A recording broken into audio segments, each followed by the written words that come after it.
we go. Awesome. Hello, Iron Disciples. Joe is about to introduce to you a wonderful subject that's going to help unbrainwash and untangle your brains with a lot of the conditioning we've all been subjected to. That's right.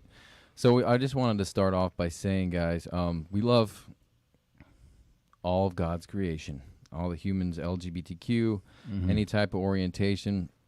Now, we are discussing specifically the tactics and ideology and the propaganda throughout history behind this movement and how it's been displayed by such community. That's what we're talking about here, guys. Right. We're not attacking people.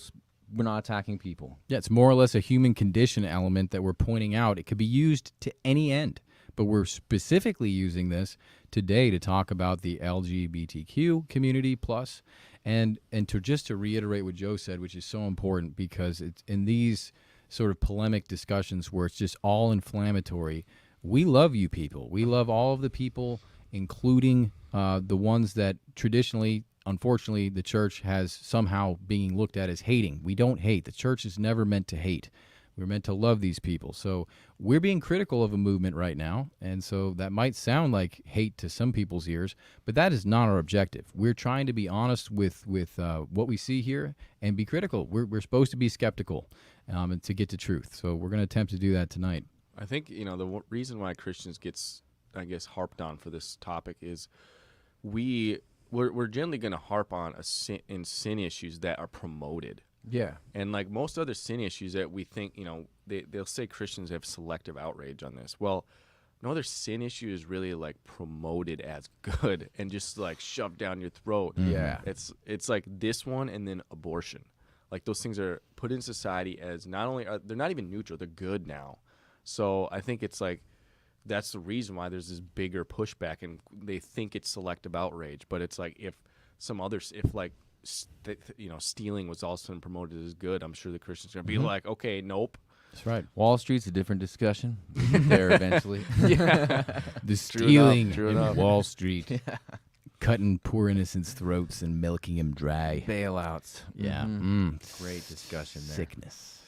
So this video is awesome, and big shout out to Valuetainment, Patrick Ben Davis, for doing this because like he put his balls way out on the line, and he spoke from the heart, even though he was just very diplomatic in doing it. Because I know he probably has a little bit more to him, Passion about it, sure. passion about it, but Yeah. he stayed very Reserved. reserved. Yeah, he was definitely very did. conservative with his expression. He was. Yeah, So we're gonna get a lot of stats here that will kind of blow your mind. They definitely blew mine, and that's why I thought we should do this. And also, we're gonna add in a little bit of historical atmosphere to some of the stats that and like really like this propaganda. Why is it so powerful?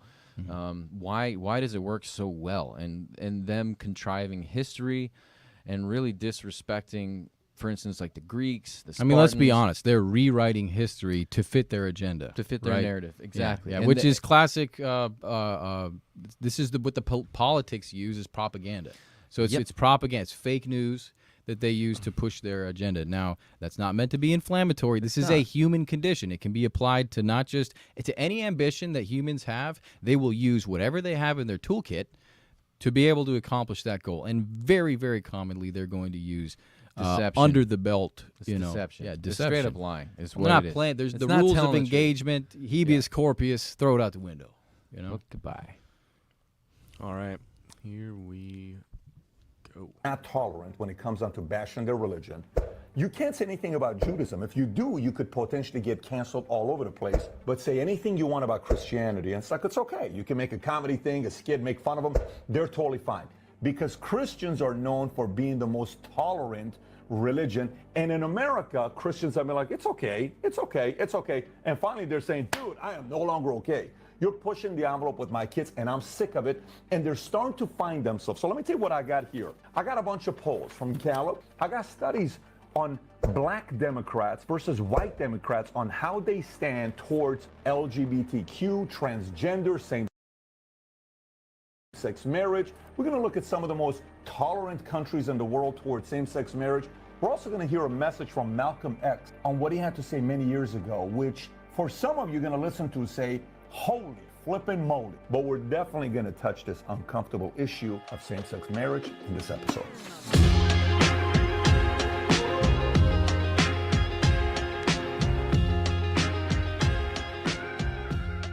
This one's a tough one, ain't it? You're kind of like looking at saying, is Pat really going into this? I am. By the way, if you get value out of this video, give it a thumbs up and subscribe to the channel. But here's what prompted this episode. A Gallup poll came out recently saying fewer in U.S. say same-sex relations morally acceptable. Now, Gallup is not left, it's not right, it's in the middle, similar to Pew Research. Here's what they have to say. They had a lot of different issues to see the plus minus, such as birth control, divorce, having a baby outside of marriage, gambling, death penalty, abortion. Everything is there, but the one that had the biggest plus minus was gay or lesbian relations. We went from 2022, 71% being okay with it, to a drop of 7% now down to 64%, which, by the way, even Democrats went from 85% to 79% saying they're okay with same-sex marriage. This is kind of strange when you look at this, right? So we said, let's look at this even a little bit more. How did this happen? Did we all of a sudden become more conservative? Did we all of a sudden as a nation say, no, we're not okay with this? I don't know, but there's definitely some things to go even deeper on to take a look at. Another Gallup poll came out with the following question. Do you think gays or lesbians should or should not be hired for each of the following occupations? There's a bunch of them. I'm only going to touch a few of them. If you want to see the rest of it, we'll give you the link to look at. But let's take a look at some of these occupations. Armed forces. In 1977, it was 51% yes, they should be hired for this job. 38% said no. Then in 1999, that 51 went to 70. In 2019, that 51 went to 83%. Yep, there's nothing wrong with that. Okay, fine. Armed forces. Number two, doctors went from 44% in 1977 to 75% in 1999 to now 91%, which means we don't care if somebody's a gay doctor or a straight doctor. America's okay with that. Next, clergy. These are pastors, priests. 1977, 36%. 1999, 54%. Today, 72%. 72% are okay if the pastor is gay. Okay, that's America. Next, elementary school teachers, okay, which is where your kids are going to be around. 1977 was 27%.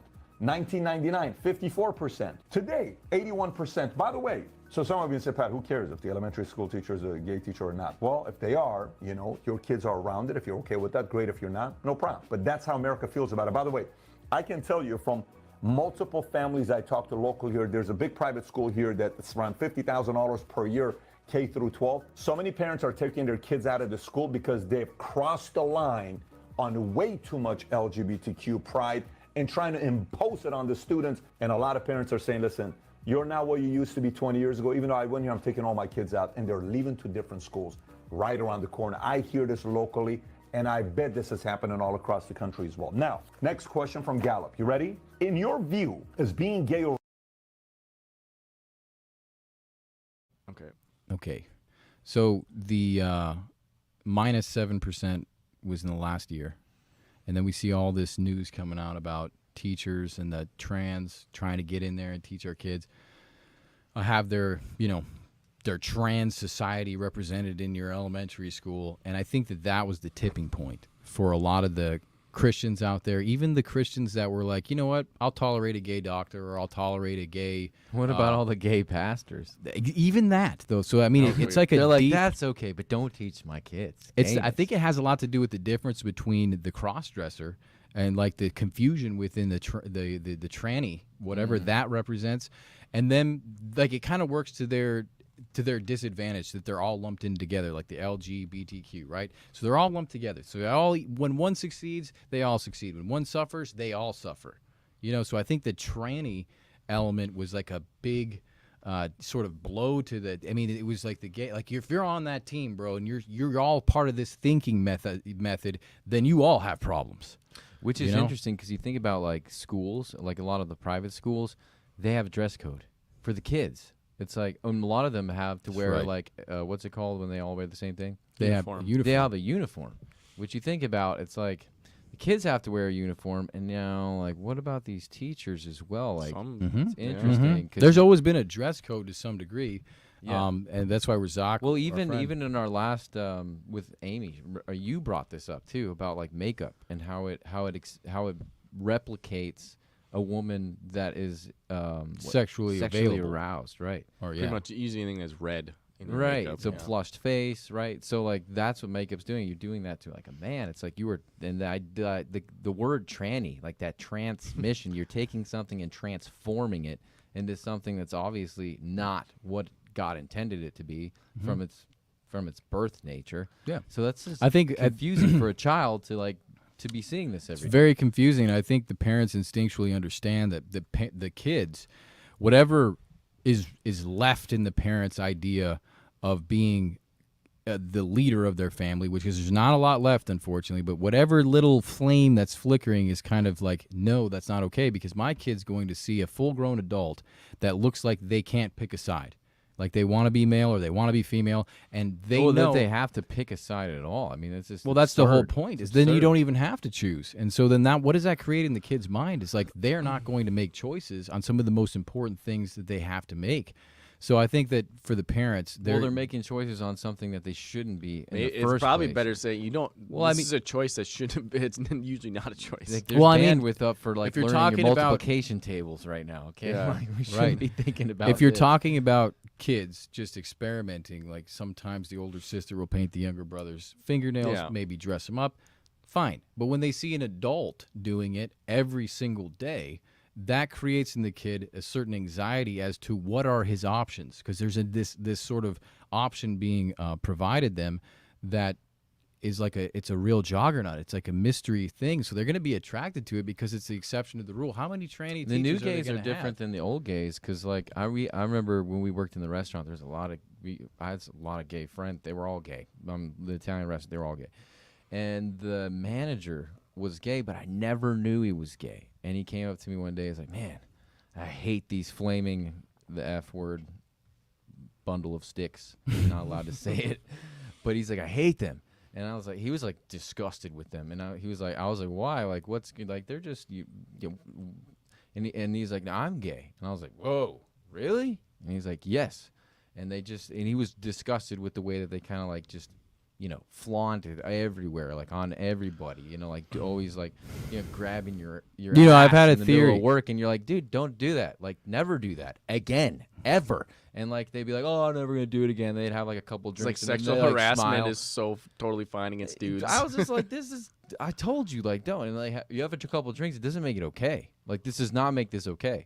But that was kind of the culture. It's very playful. And it's very like just avant-garde. Playful. Whatever. What do you mean? Just completely Harassment. harassed, sexual exactly. perversion. That's exactly. what it I have this. When I was thinking about gays when we were working at the restaurant, I remember talking to Joe, and I was like, "Why are they so happy all the time?" Because it was pretty obvious. They were very frivolous bunch, laughing, making jokes, Literally gay. They were very, in the very, literal The term. literal term. very gay, and in both ways. So I was thinking about it. I was like, maybe they're trying to outdo the heterosexual relationship, since there's that idea of condescension between the relationships. They're going to say being gay is better. I'm leading a happier life. I want the world to see how happy I am being gay. So they kind of overextend, trying to prove themselves as being happier while being gay, as a sort of slight on the heterosexual relationships out there, because they're not trying to flaunt their happiness. Bill Burr would disagree with you and just say that they don't have to deal with women. That's why they're so happy. But gay is not just between guys. Gay is between women. It's true. Between, Well, he also there's does say the that the- homosexuality. We can't just say it's about men. He does point out the You know, lesbians and you know, the, They have even the though- highest rate of domestic violence, lesbians do. The problem is Yeah, as far as per capita, they have the highest rate. because they're frustrated, right? Two women. Two I don't women. know. It's two women. bro.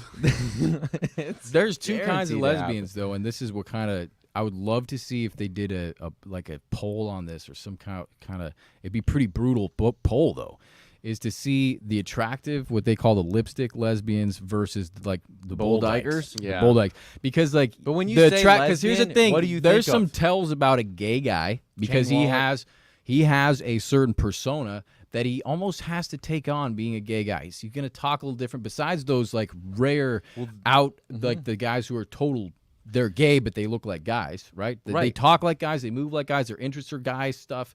Those are not the guys that I'm talking about, because those guys are hard to identify. But with the women, they're kind of like that. The really hot or beautiful, attractive, normal, womanly lesbians, they're harder to identify. That when I was you a never kid, see. when I Do was they a kid, exist? I only thought that lesbians were ugly. Because I didn't know. Why did you because think that? those were the lesbians, like the gay guys that flaunted, that would flaunt their lesbianness. Just to say they weren't attractive. Well, they would let's not flaunt their upset them, lesbianness. but they were not very attractive. Upset To them. a We're talking about this heterosexual, I'm just to a talking about my- heterosexual young man, they were not attractive. So, but here's what's interesting, because like the old style gay, and like we're looking at this data, like this dude, like back then, he was from that generation. Like he wasn't about like selling his gayness to the world. When did the gayness thing become like a template for them all to emulate? Like the gay template, the fire gay guy. It almost became like a religion at that point in time. Well, he says that later in the video. Yeah, it's total. Yes. And I think it's ultimately a ploy to normalize stuff that is like he goes. That's what John was saying, because you have to make it look good. You have to like glamorize it, silver present line it. That's you why know, I like, think make they it look try to amazing. outdo the happiness thing. You know, and It's not like to mention they it's do a lot of 101's drugs too. I mean, I'll tell you, the happiest guys were on the most narcotics and cocaine and all the drinking they had. They usually were the gays, in my experience, that were taking a lot of the drugs, that were going to a lot of the parties. They lived a party lifestyle. So that's what they did. They had a lot of promiscuity, and they were the this is stuff that promiscuity is they, a whole nother level. Dude, they did not try to hide it It's a from bunch anybody. of guys. I mean, there's no women there. They're gonna bang like rabbits, bro. It's like, yeah, it's from what we we had. got nothing to worry We about. had a there. former guy on our podcast, Samuel, who talked about that experience. Check out that Mind podcast. blowing. I should say former guy who was in the homosexual community and was involved in all of that, and he was like He struggled, the man. assumptions Oh, or yeah. the assumptions are true. Oh, 100%. But the point is, like, I don't think if the audience is listening to this, they're like, oh, that sounds like slander. They're very open about it. If you go hang out with if you have a gay friend, this is their lifestyle. They're going to try to tell you make you about gay, it. bro. They're going to tell you that they're having the best time, and here's what they did, and here's what they're doing, and there's no rules like in our heterosexual. Like, you need to update your life, buddy. That's kind of Well, I will say this, dude. It's like statement if you you're hang getting. around gay people, which I have, like in modeling, and I have friends that are gay, and West Hollywood is highly, highly, highly LGBTQ.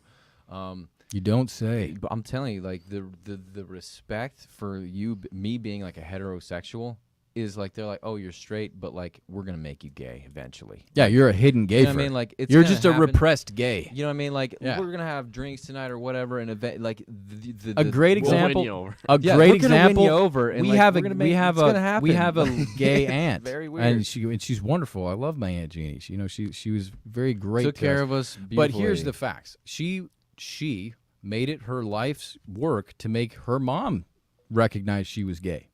When my mom moved in there, this is my grandma. So her mom, she tried to make believe she was gay because her husband passed away, right? So she's a widow.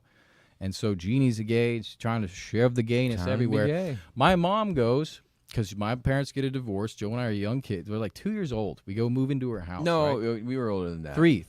Yeah. 2 or 3. But that So- didn't happen then. Like that happened after. Like the when point we were- is that when she got my mom in close proximity, Yeah. she started to tell my mom she was gay.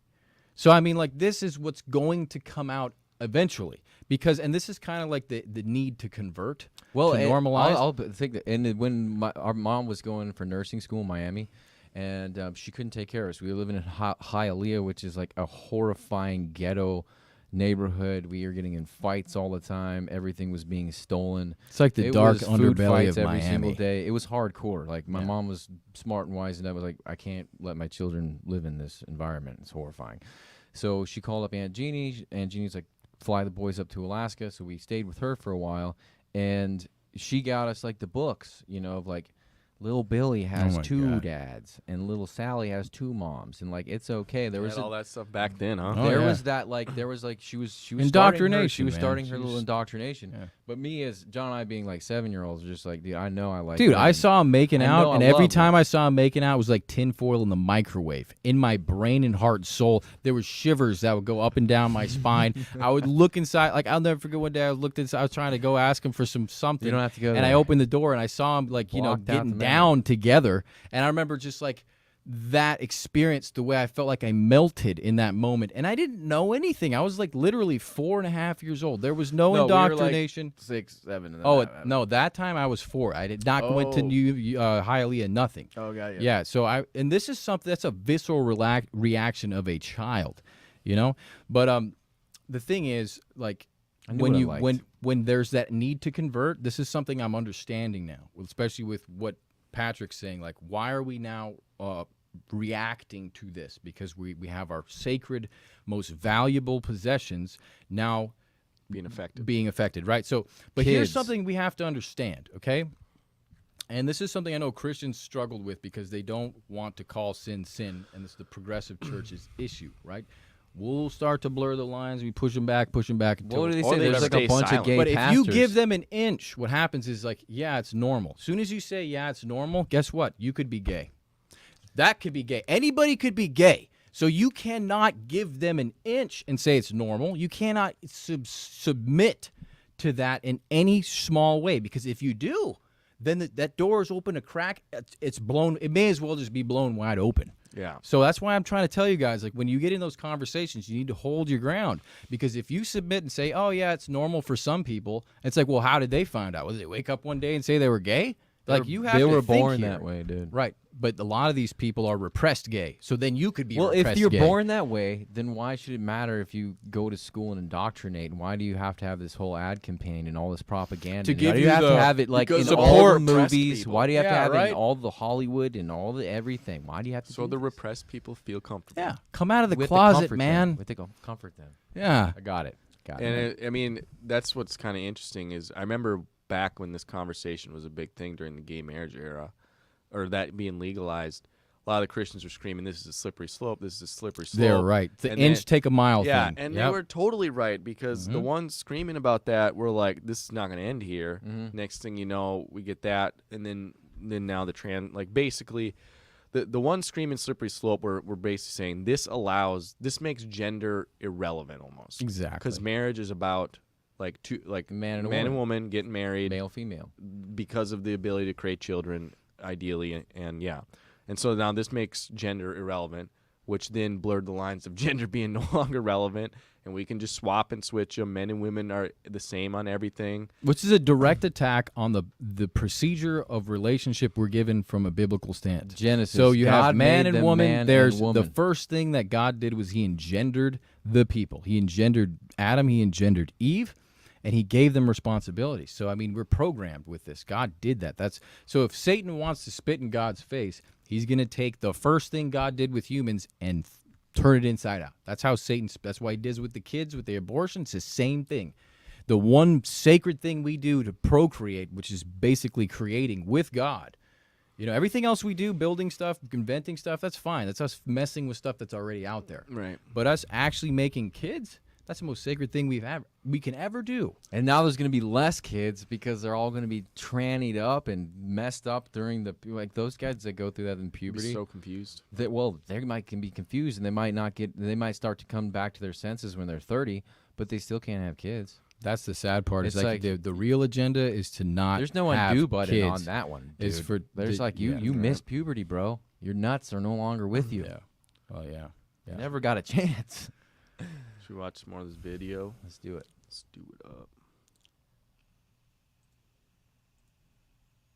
Or lesbian something a person is born with, or due to factors such as upbringing and environment? Look how much this has changed since 1977. In 1977, only 13% said this is something you're born with. 56% said you're gay because of your environment. In 1999, that 13 went to 34%, and the environment went down to 40%. And then I'll bring it to today, born with, 49%, environment, 32%. So from 1977, which was roughly 46 years ago, to today, we went from 13%, you think you're born with it, you're not, to 49%. Yeah, about half the country says you're born this way. That's a pretty big difference just in 45 years. Here's another controversial one that some people are uncomfortable talking about. I'm proud of the fact that Gallup's actually doing these kinds of surveys. Do you think gays and lesbians should or should not be allowed to adopt children? 1977, 14%. Today, 75%. Should gays and lesbians be allowed to adopt children? Just 45 years ago, we're not okay with it. Today, 75% is okay with it. Some will say, well, you think it's a bad idea? How about all these kids that need a place to live? Who cares who gets them, whether they're gay or straight? Fine. Some people say, do you see about all these other arrests that are coming out with gay parents that are adopting kids and what's happening to these kids? Yeah, but that doesn't happen all the time. Either way, there's an argument for both sides. So now let's take a look at history. When did this whole thing get started? When did we coin the term homosexual? You know when it was? 1869. It was first coined by Hungarian journalist Karl Maria Kerthbeny. Then in 1897, the first known gay rights organization called the Scientific Humanitarian Committee is founded in Germany. 1924, Magnus Hirschfeld publishes The Transvestites, The Psychology of Sex Expression. This was one of the first scientific studies of transgender people. 1968, congressional proceedings reference gender identity that occurs in a report on public health service under the National Institute of Mental Health summary of sex deviates, which included gender identity disorder as a future direction for research. That's 1968 under Lyndon Johnson, if you wonder who the president is. 1971, the first legal challenge to a state ban on same-sex marriage was filed in Minnesota. 1973, which by the way is only about 50 years ago if you think about it. Ready? The American Psychiatric Association removes homosexuality from its list of mental disorders. That means in 1972 being homosexual was a mental disorder. This ain't 200 years ago, folks. This is just 50 years ago, when we, the health professions, used to think it was a mental disorder to be gay. 1973, it changed. 1974, the first gay pride marches are held in New York, Los Angeles, and some of the history. They said, was it 1974 that they actually started to renegotiate the fact that being homosexual was a medical condition, like you had an issue with your brain. I got interested in this because obviously these are really smart guys. For a very long time, these are psychoanalysts, these are therapists, these are doctors that have been taking in, and people have this messed up. These doctors loved the gays that they were dealing with, the homosexuals. They were not saying something's wrong with you. They weren't condemning them. Like people have this really slated idea of these doctors and these practitioners who were trying to help them. They loved these people. And what they did, and this is why it reinforced this for so long, because in helping them, what they were able to find out was, I forget the number, so I'm not going to quote a number, but more often than not, they would go with this person through their lives, right, and try and figure out what happened, because they were treating it like a mental illness. So they're going to try and find out the source of the trauma, right? And so through the psychoanalyst, the process of giving them this care, they'd find out there was almost always a traumatic event that occurred in these people's lives that led them to having what they would say a perverted attraction. And so that's important to recognize, because these guys were not idiots. These guys were not sort of low level in their way of understanding the psychoanalysis. They understood that trauma, whenever it happens mentally to a person, affects the spirit, the metaphysical reality, and the physical reality of the person. Both are affected through trauma. You can get PTSD, you can get homosexuality. In my opinion, I still think, because I've done the research, I believe what those doctors were saying is absolutely true. I think it happens through either strong conditioning from the social environment they're in, or from a very traumatic event that leads them into a homosexual attraction basis. Which today they're kind of overemphasizing what a traumatic event actually is. Everybody has their trauma, and it's guarded and put up on a pedestal, which I call these like first world problems, like most of them. It's like, dude, you have running water, you have air conditioning, you have food. What is this real trauma coming from? Oh, my mom said I was a piece of shit.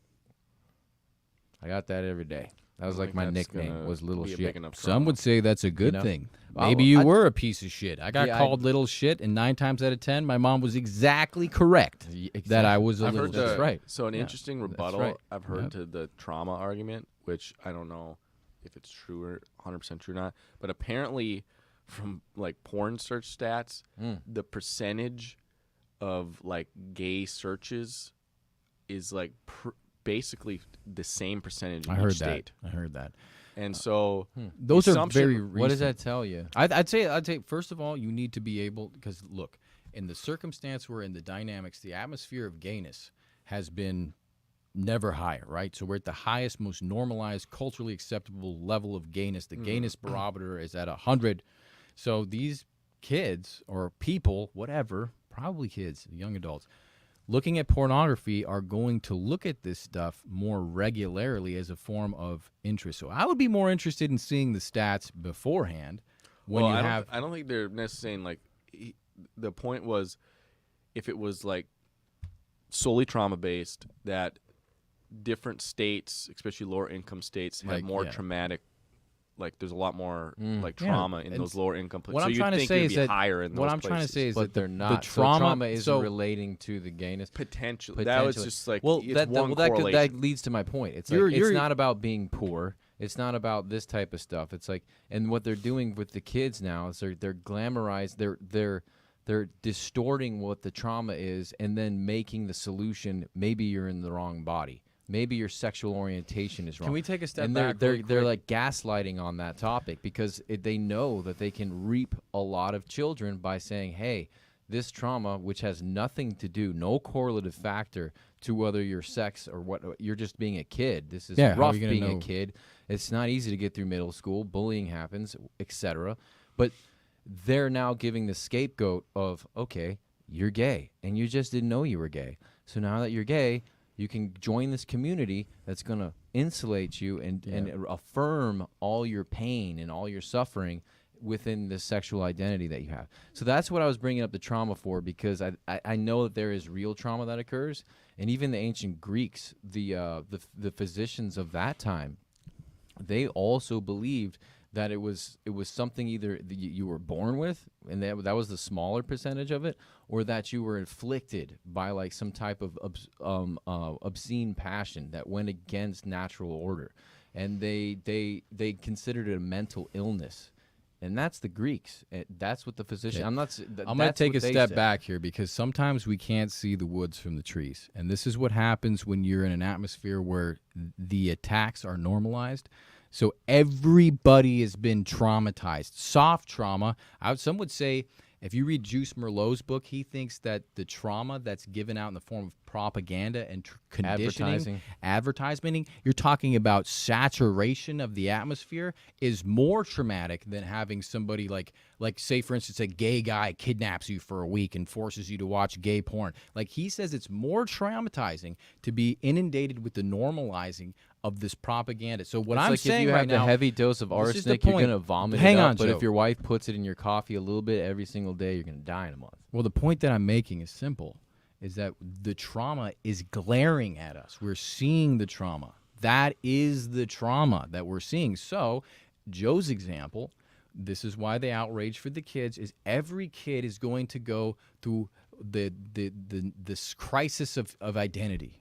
And they're going to have rage, and they're going to be so sad and unhappy with the fact that they have to do the work to identify themselves in the world. What do kids do when they do that?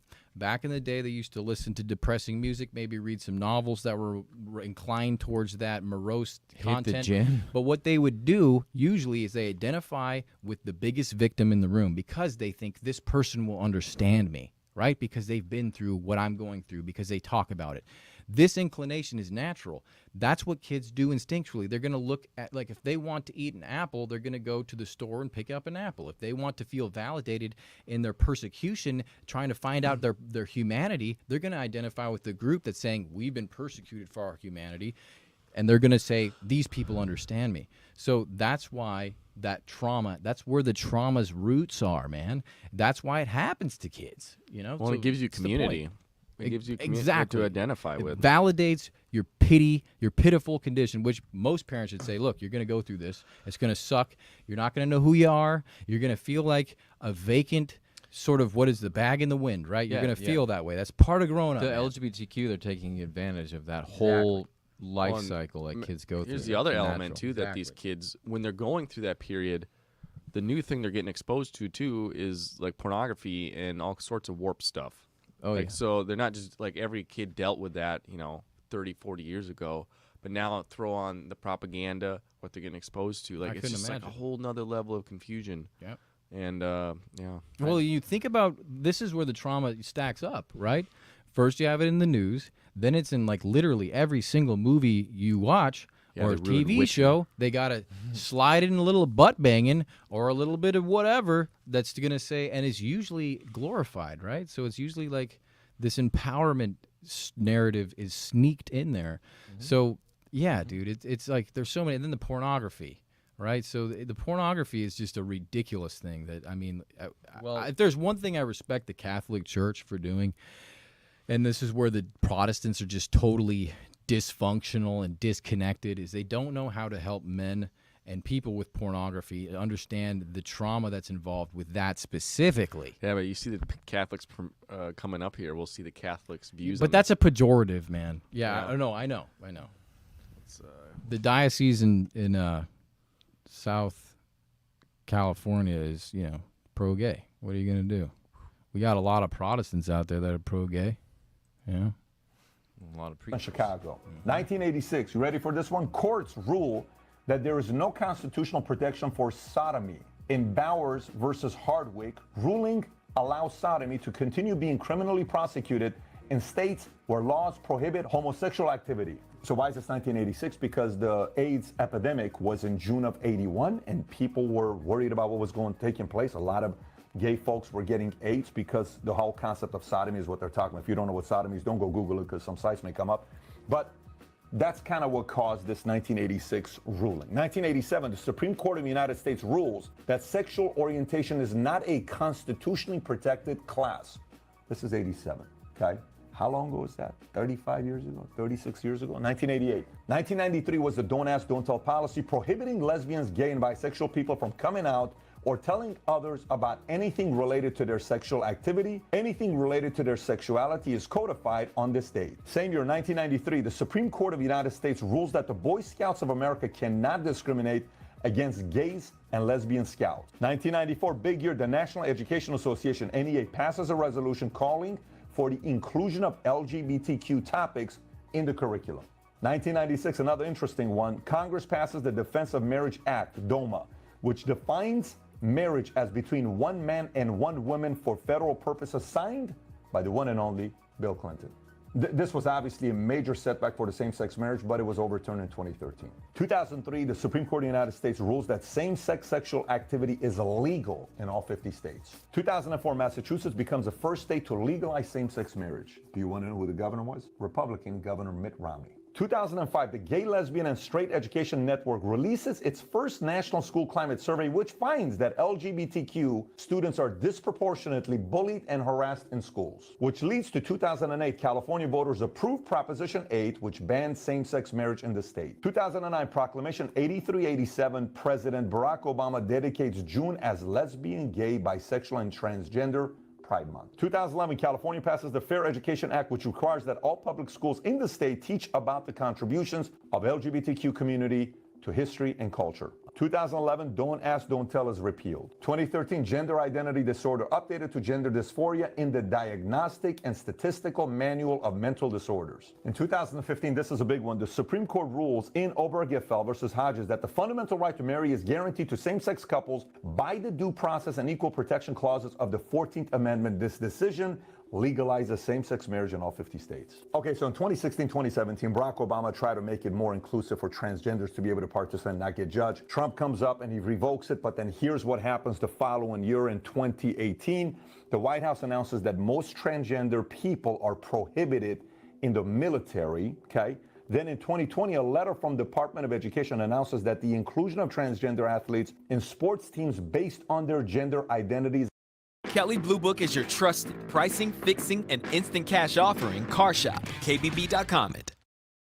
Hey, do you ever wonder what a billionaire would do if he had to start over from scratch? You know, if it was Petita. Is a Title IX violation. This motion effectively bans transgender athletes from participating in sports. So look, why are all these parents? I mean, you see in Glendale what's going on with the protesting. Parents are coming out saying, GUSD, we're sick and tired of Glendale Unified School District.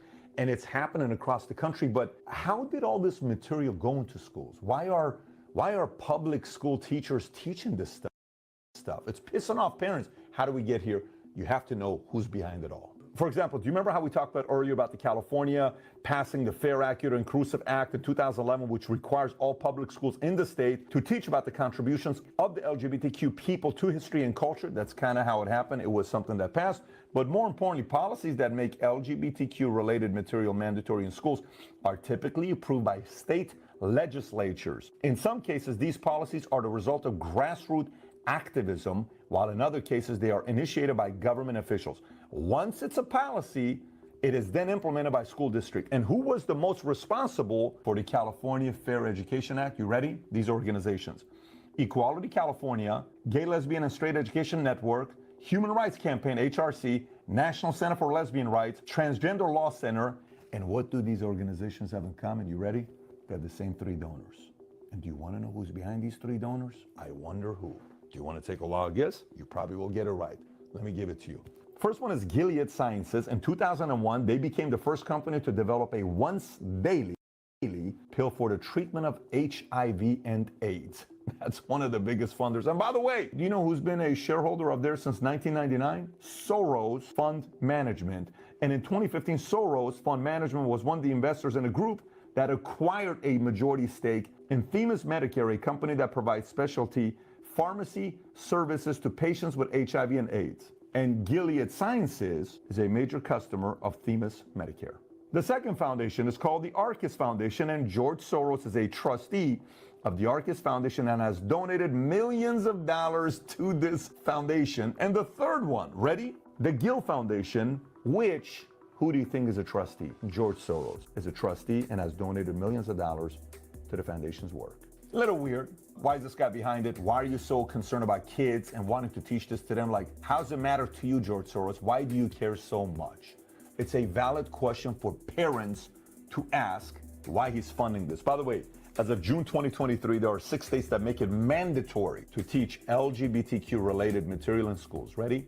California, Colorado, Illinois, Nevada, Jersey, and Oregon. So look, I don't know where you stand or what you're going to be saying, but either way, you're probably like, what the hell is Pop? This is kind of uncomfortable to talk about this stuff. You're either watching and saying, I can't stand you doing this. This is why I hate valuetainment and PVDN. No problem. Or you're saying this, wow, I never knew about this stuff. I'm kind of interested in what else he has to say. I want to kind of look at some religions. If you were to look at which one is the most tolerant to same-sex marriage and which one is the least. If we have to say Muslim, that's the least tolerant. But the most tolerant is Catholics. And this is according to Pew Research. It's followed by Jews, then mainline Protestant, then historically black Protestant, then Mormons at 27%, and the least tolerant is the evangelical Protestant. And by the way, why don't we look at U.S. World News on what countries are the most tolerant to same-sex marriage? Here's what you will find according to U.S. News. If we look at these 24 different countries, you see at the top where it says totally opposed, somewhat opposed, somewhat favor, strongly favor, or total favor score all the way to the right. Here's what you'll find. Canada, 79. U.S., 63. But look at this. The country with the highest favorability score is Sweden with 92. Then it's Netherlands, then Spain, France, then Germany. You can look at the rest. The lowest, believe it or not, is Hungary in that list with 31. But if you go to other countries such as Indonesia, which is the largest Muslim country in the world, it's got the lowest score with 5 outside of Nigeria, and even Kenya's at 9. And Israel is at 36. It tells you most Christian nations are tolerant and those that are Muslim nations are not tolerant for same-sex marriage. As if I haven't pissed you off enough with this data that we're sharing with you, I'm gonna share with you from Pew Research. And here's what it says. Unlike other Democrats, a majority of black Democrats say gender is determined by sex at birth. So these are black Democrats. These are folks who were really needing civil rights at one point just 60 years ago.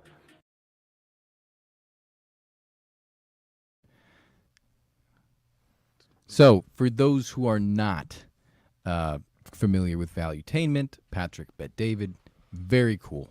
But, you know, you try and look at people and see how other people have inspired them to possibly be a conspiracist, tinfoil hat wearing badass, which I used to be, and I've sort of put my tinfoil hat in the closet, you know. But Pat had Alex Jones on his show, and I think it's really cool. Because a lot of the time, like, he's making a big effort to be unbiased with all this stuff, right? But he's also a Christian man, and he understands that there are big power players that are moving pieces behind the scenes.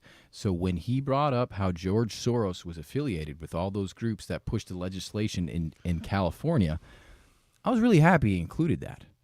And I feel like Alex Jones is happy too, because these guys, this is the thing about conspiracy. It's intensely interesting, okay? You can't prove one thing or the other, and it can suck you in, and you get addicted to the hysteria of what if, right? But there is a conservative approach to it, like what he is doing, where you can at least prove that these people have vested interests in what they're trying to accomplish. And George Soros, for you guys, if you don't understand this figure, he is a proponent of evil that very few are on.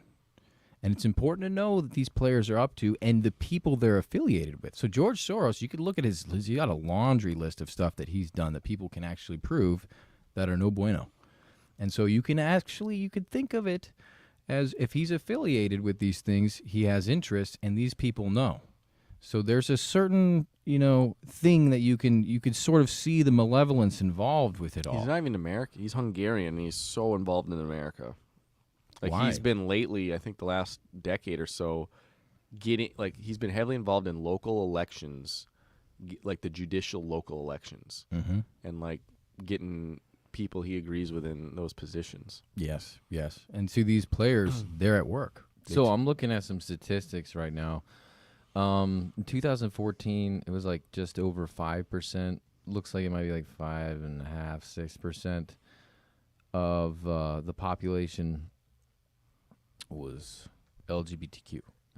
So like and then now it's up to like 20%, 19.7, right? Well, you're looking at generation, right? Well, I'm looking at the biggest part because like Gen Z is only 20, 22. They weren't even like allowed to be in the earlier 2014. They were kids, dude. They were little chitlins. So you can see, like, I mean, first of all, it's like Gen Z is the massive change that we've seen. Of course, everything else is coming up somewhat, like Generation X, traditionalists, baby boomers, they're all like pretty much the same. Like they haven't like gotten more or less. But really it's the millennials and Generation X or Gen Z.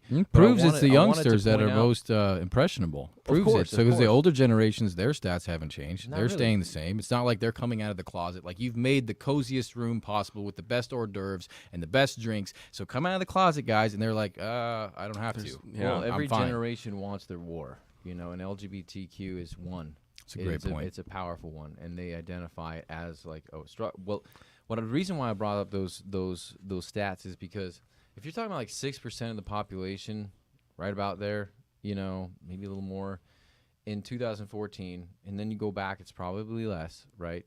As he and all his stats have shown, everything is much less. Like the farther and farther you go back, you have to think of like how much attention they're getting for how big of a demographic they represent.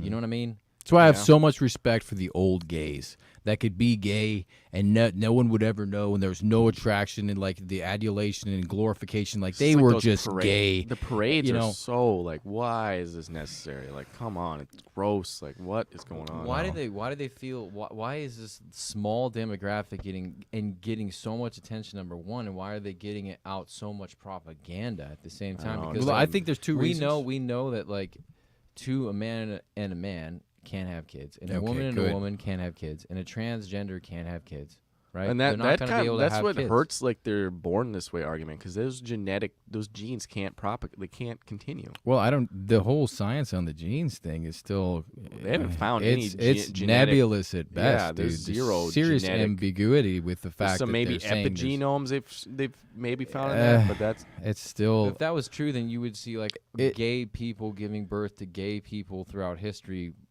Or you'd see identical twins both be gay, which is not true. Right, yeah. right. That's a very good point. Yep, there's been plenty of identical twin studies where it is definitely the nurture that brings out the gayness, not the nature. The trauma. Let's just say twins. it's trauma because nurturing is not that. Correct. So it's the trauma that brings out the gayness, right? It is. The nurture brings out the heterosexual and natural because it's an alienation of the natural. People always bring up the animals, right? They're like, oh, animals are gay. It's like animals are animals too. I kept Joe and I raised chickens, right? We had roosters. They like to fight. They would kick each other's asses all the time. Sometimes they got brutal, so we had to separate them. And sometimes we'd take 2 roosters because we didn't have a lot of cages and stick them in the same cage. They'd be in there for weeks. Eventually, they start trying to bang each other. It's just because they're sitting there in the same cage. With animals, it's a dominance thing too. Exactly. That was my second point. Because they're Reminds me of roosters. Team America. Right. Suck my dick. You will suck my dick.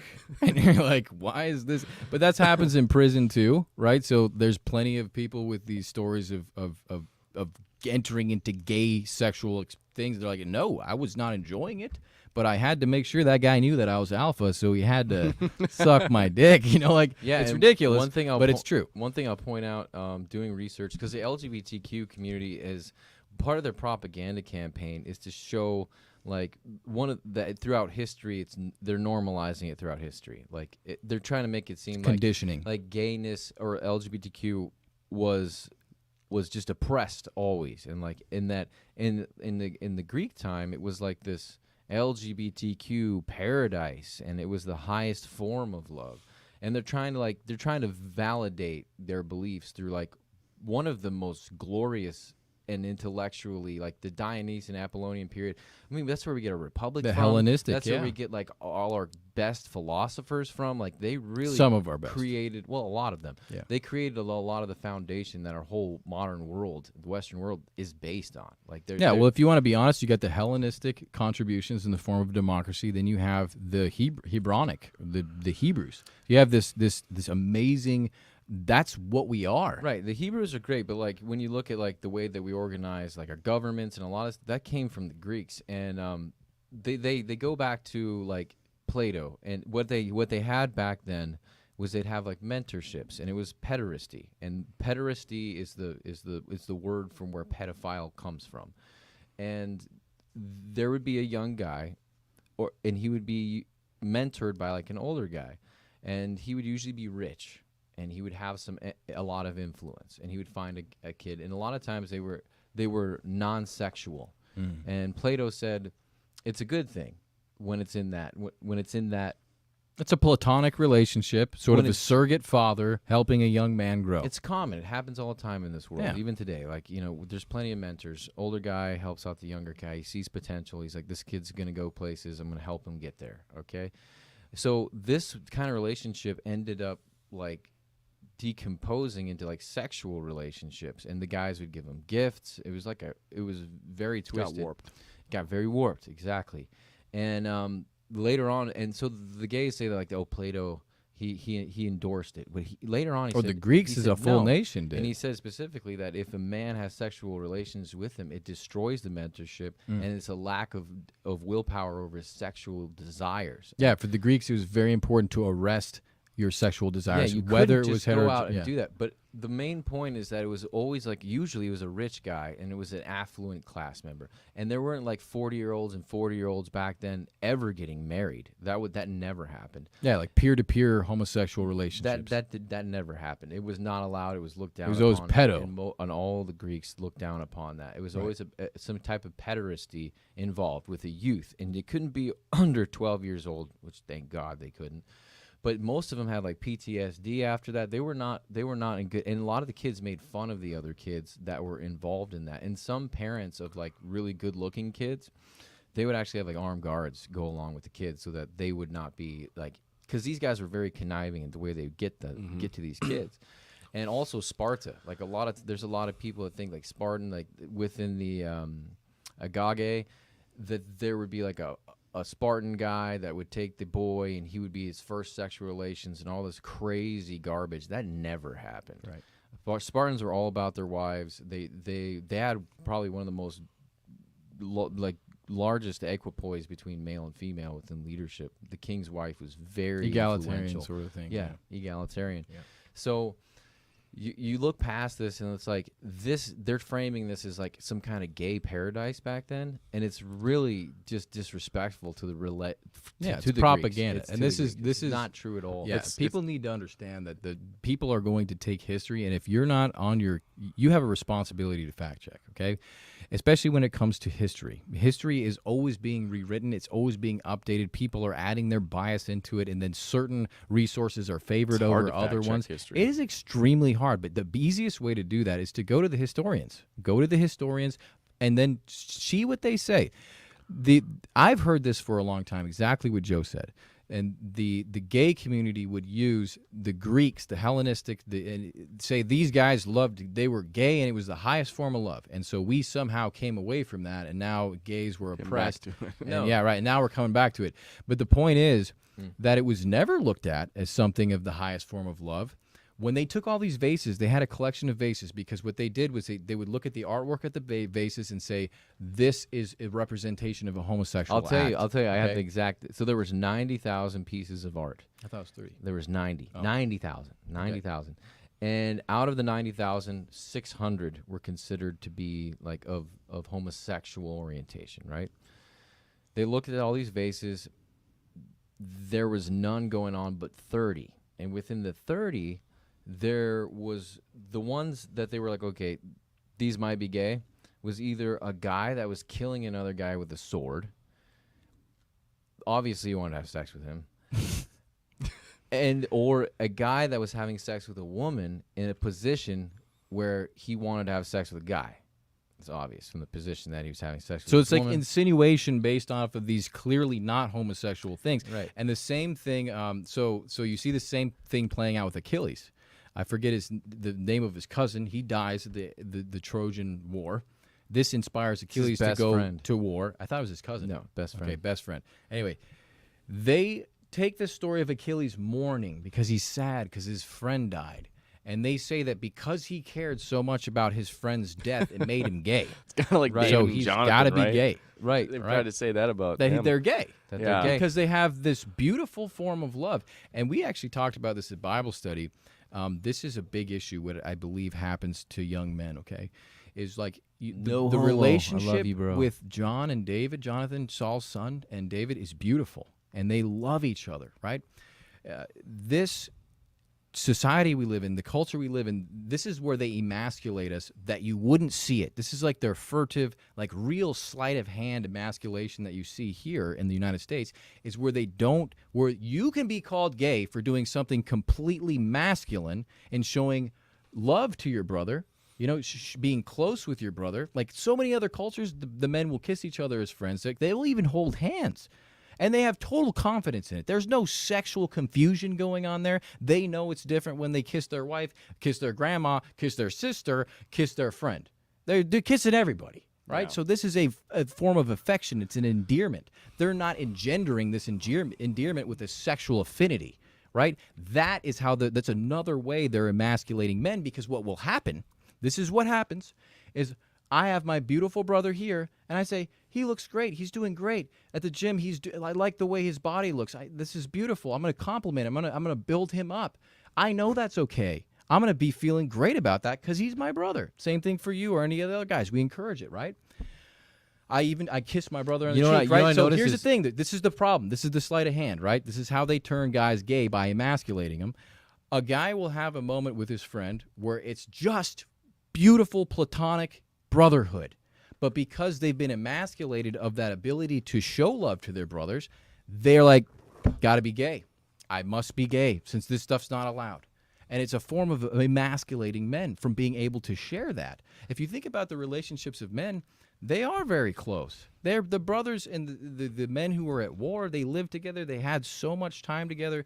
And they were always able to differentiate acknowledging beauty and affection in their male friend from a sexual attraction. Always. This is not hard business.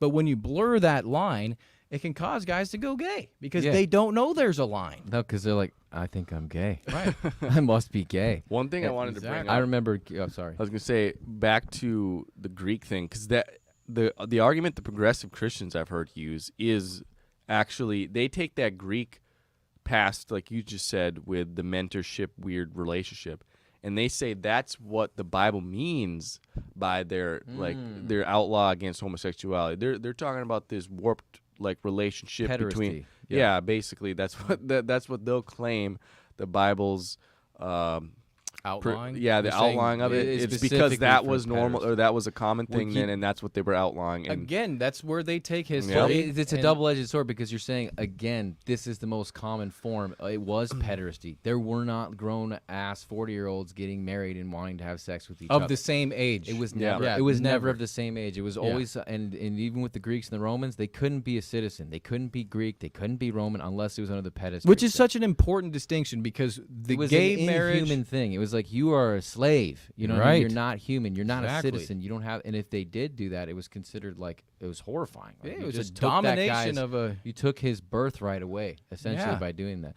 And back to your point, I noticed this in like high school. Guys would be like, "Dude, I love you, bro, but no homo." Yeah, what is that? And I would think to myself, I was like, so if you love a man and you say that you have to automatically inject the concept of homosexuality at all into this like this beautiful moment of like just brotherly love, and like how powerful that was. Like I remember like guys like, 'cause John and I'd be like, I love you.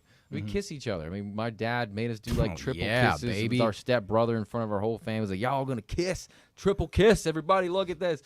Because he wanted us, he wanted people to know, like we're Italian, so like everyone's kissing everybody. It's just the kissing festival. Yeah. But like the idea like of John and I showing that love to each other, It made people uncomfortable. even our dad, like I would give him a kiss. That was just the way it is. My dad, my dad, I kiss him, whatever. Yeah. Well, My I'll- friends would be like, "What in the hell is going on?" What's Like their wrong with you? minds were blown. Like And- they could not wrap their hands and brains around a simple platonic act of like of love. but that's between also two men. cultural differences. But Like no, in but certain it cultures, was the homosexuality. well, this is the problem, though. It This was is the what I'm sa- homosexuality. I- It wasn't just like a cultural difference, which I totally understand. Like some guys aren't Italians and Colombians and Latin, and they're going to grab you and kiss you and salivate and blow. yeah, you. I want nothing to do with They're that. not going to do that, right? You grew up different than I did. But the idea is like I was saying, I was bringing up just the idea of the concept of saying like I love you, bro, and the idea of that love having to have the homosexual connotation. to it. Exactly. That's where things get like derailed because like you should be able to have those feelings and it should be fine. Okay, I'm going to go far out on a limb here, okay? Because it is a cultural thing, but where we see most of the homosexual stuff taking off is where the heterosexual, platonic relations between same sex, like brothers or sisters and sisters, that is not happening. So, I mean, it's worth taking note of because of third world countries, and there's not as much of this gay stuff going on, bro. So what you have to understand by connecting the dots is by people not expressing that, it causes the confusion, which I said is an emasculating, feminizing trait to cause them to go gay. This is something you need to pay attention to. So this is where I'm going to go a little far with it because I don't know, Brother Spain Mark and brought it up. Italy are pretty much like a Western nation, I think, in this regard. But this is again, but you see that commonality where that Philadelphia, that brotherly love, is sort of detracted to the point where, and then you look at the precipitation of gayness go up. It's true. When And you then look get at guys, look, they're like, look, you are kissing me because you are gay. and then it's like That's not okay. and then you are, yeah. But there's so much more gay guys that it would be like, well, exactly. But here's something that was struck me because in the Bible it says to and this is what Brother Mark brought up. You should greet your brothers with a holy kiss, okay? And this is the way the guys did it back then. I'm sure the women did it too. There's also the handshake of faithfulness, I believe that Paul talks about, which are clear descriptions of Embrace. embrace to somebody that is in the faith. And I think it's a beautiful thing, and it's qualified by the Bible. And I just want to really underline the fact that if you cannot express, like it might not be for you to kiss, and have that thing. I mean, it's a lot to demand of somebody because you've been indoctrinated for so long with the no homo thing. And the idea of Philadelphia being sort of stifled the entire life to not be able to grow. So you have an instinctual resentment towards that or repulse towards that. But this is the way the Bible guys lived. This is the way families lived. So if we know that our Bible is saying this, then as much as I want to say it's a cultural, kissing is not cultural. Every single culture kisses. If I'm wrong, I don't believe I am. But every single culture kisses, they hug, they shake hands to some degree. There are these affections and endearments that people will use to validate and express love in a relationship. And so all I can say is I know for a fact. I think there's different. I think cultures treat what each means. Some are more differently. conservative, like Like you're not like I think in a lot of cultures, like men will shake hands and they'll hug women. Like I view that as pretty common amongst probably a lot of the world. And then It's how very different- Western. Yeah, Very but even Western. like you go like I've gone to other countries and that's pretty common. Yeah. Well, There's sort of like the a Western bigger culture has overtaken most all. agree. I mean, it's overtaken everything. Yeah. I mean, Even the English used to kiss on the face. You know, like parents would kiss, like fathers would kiss their. So much controversy about fathers kissing their daughters on the lips, but this is the way the English did it for Those are the most conservative guys. The English are conservative as it gets. I don't know what the Germans do. They might be, I don't know, but.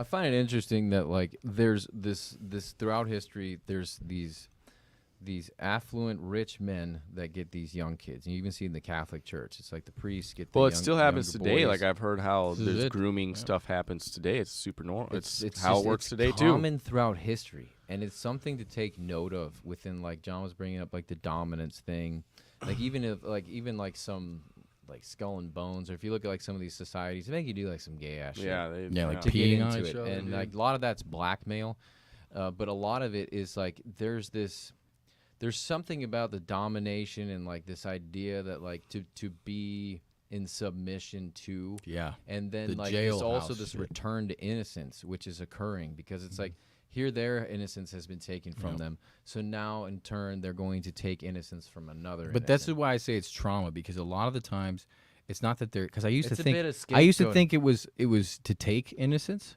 as if you could take it. So like you can't sell your soul because it's not yours. You can't take innocence because you can't take it. But what I started to think was destroying innocence for the sake of destruction, sort of like misery loves company, to Just makes us all the same. commemorate. Well, Yeah. kind of it makes me think of Commiserate. there was a movement amongst the gay community called like Pause Me or something. They were like trying to all get like literally get HIV positive. What? To be as like it was a crazy weird thing. That is the most bizarre thing I think. It's I've no heard. different than like these groups of young women. But that's the same thing. These groups of young girls that go out and have sex changes together. That's They'll right. go out and- That's it's like right. that herd mentality. It's mimetic. It's like Mimesis? It's mimesis. Yeah. Mimesis. So it's pretty common, like especially if you have somebody that is more victimized than the other. And usually, if you think about the group of girls, it's like there's going to be one girl who's less attractive than the rest of them. Right. Who's more afflicted, and for maybe that case, she's more caused to be more thoughtful. She's fleshed things out more. She's more That's right. influential mentally. She's probably has better acuity with her verbal skills. Yep. So she's able to influence these other girls to go along with her on the ride. And that we see occurring quite a bit, especially with the females. Like Yeah, they go groups out in of girls. groups to go transgender Yeah, or I whatever actually it have a is. story on that. Think about that for a minute. That is that's nuts. I'm gonna try to keep. I'll just say it's a friend, family friend, and he was telling me his friend recently called him because he was all upset because his daughter, who's 11, this friend group of hers are now wanting to transition to be boys, and he's just like, forget that idea. But he lives out in Seattle, woke land, and then in this process, he found out him and his wife are on a different page. On That's this. the worst. So are they both believers? Yeah, I believe Whoa. so. Whoa. And so now, like, it's probably going to cause them to split up. Yeah, I mean, if you want to talk about the destruction, this is why I said you give an inch, they take a mile. Because if you normalize it to any degree, then they can make the argument that anybody's gay.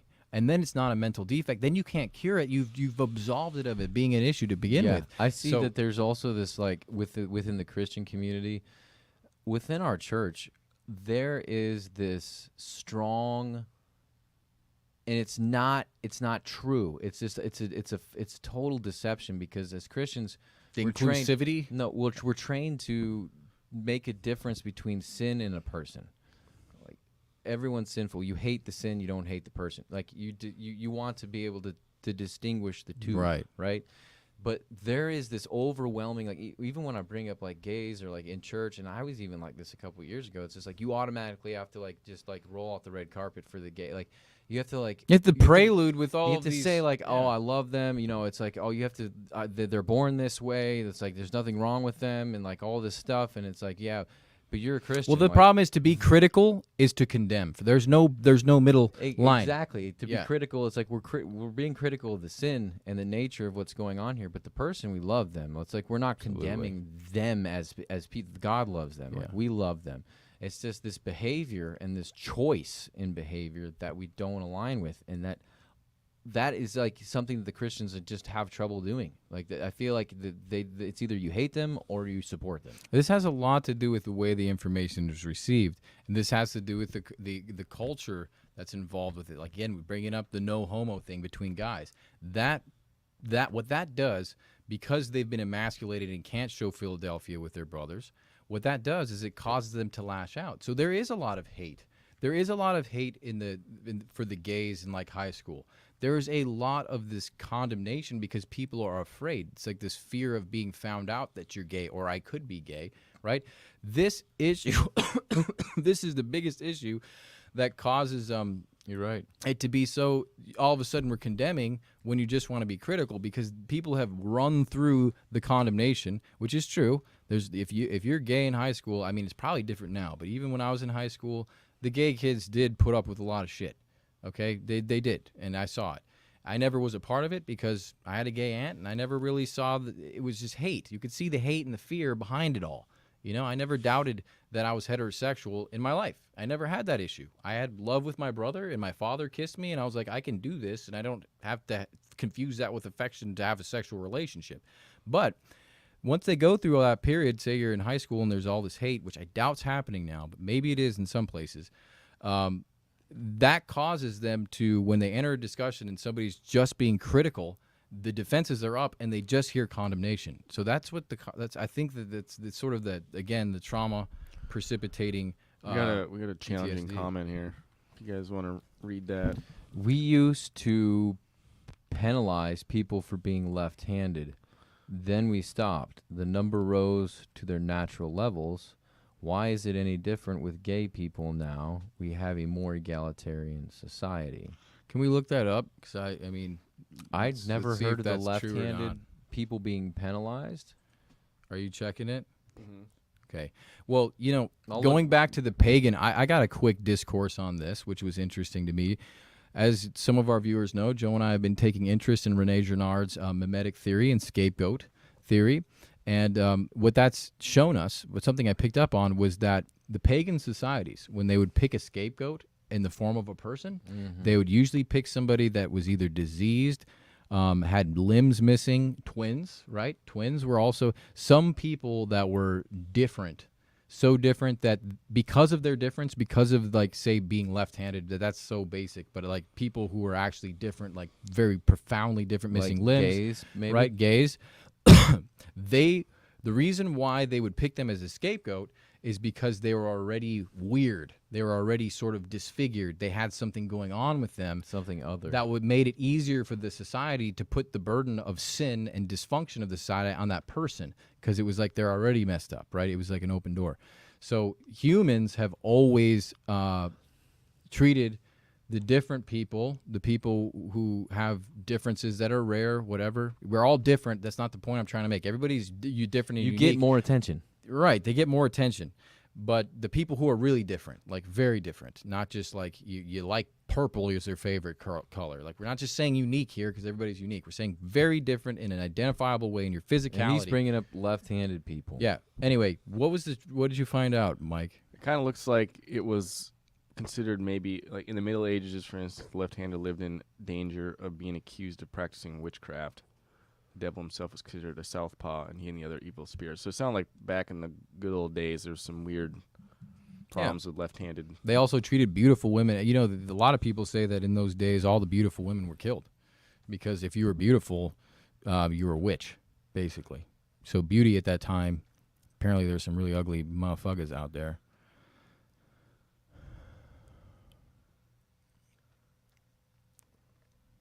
We're just looking at another article here.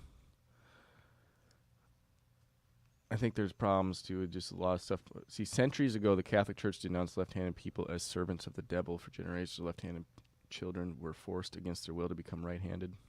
Yeah, one thing that I read in my book recently, I'm reading, I finished it, The Master's Emissary by Amy Gilchrist, which is interesting, Tess, if you wanted to know this. But people that are left-handed, I'll read it, but when they examined patients with schizophrenia and psychoactive disorders, they found that 40% were left-handed. I just wanted to throw that out there. It's very common knowledge that schizophrenics tend to be left-handed, a lot of them. Left-handed. For some reason, there's a little bit of a difference within the brain chemistry, which you got to think like you're using your right hand most of the time. We're all the contralateral, so the left side of your brain controls the right side of your body. Right side of your brain controls the left side of your body. So if you're using a different hand for all your grabbing and all your tasks, your brain's is basically contralateral to what a normal very interesting. person's brain is. But I thought that was of some. I mean, like, listen, if 40% tend to be schizophrenic or left-handed, I mean, in history, if you're going to see crazy people and they all tend to be left-handed, a lot of them, 40% of them, you might pull a correlative and be like, okay, if you're such left-handed, a good point, Joe. you might be inclined to crazyville. I'm just saying, it might be It one would of be those 40% things. of them were. It wouldn't be 40% of left-handers 40% have of schizophrenia. 40% of schizophrenics. It'd be the group of schizophrenics was probably like 1% to 2%. 40% of those Right. are left-handed, which is still a high number. Yeah. So I have a point though, because I think It's almost half. I think the real heart of what this of what Tess is trying to say, and what we have to do is process this with the proper argument. Okay, so the left-handed person is doing this as a child. They want to do this instinctually based on the way that they've been wired from a brain point of view. Now, I wouldn't say that's an alienation of the natural. Right hand is as good as the left hand. Their function is pretty much the same when I look at them. Sure, if you're operating machinery where there's like made for a right-handed guy, you're going to be at a disadvantage if you've got your left hand. But the hands in themselves anatomically are the same, right? They're the same. It's very different for the genders.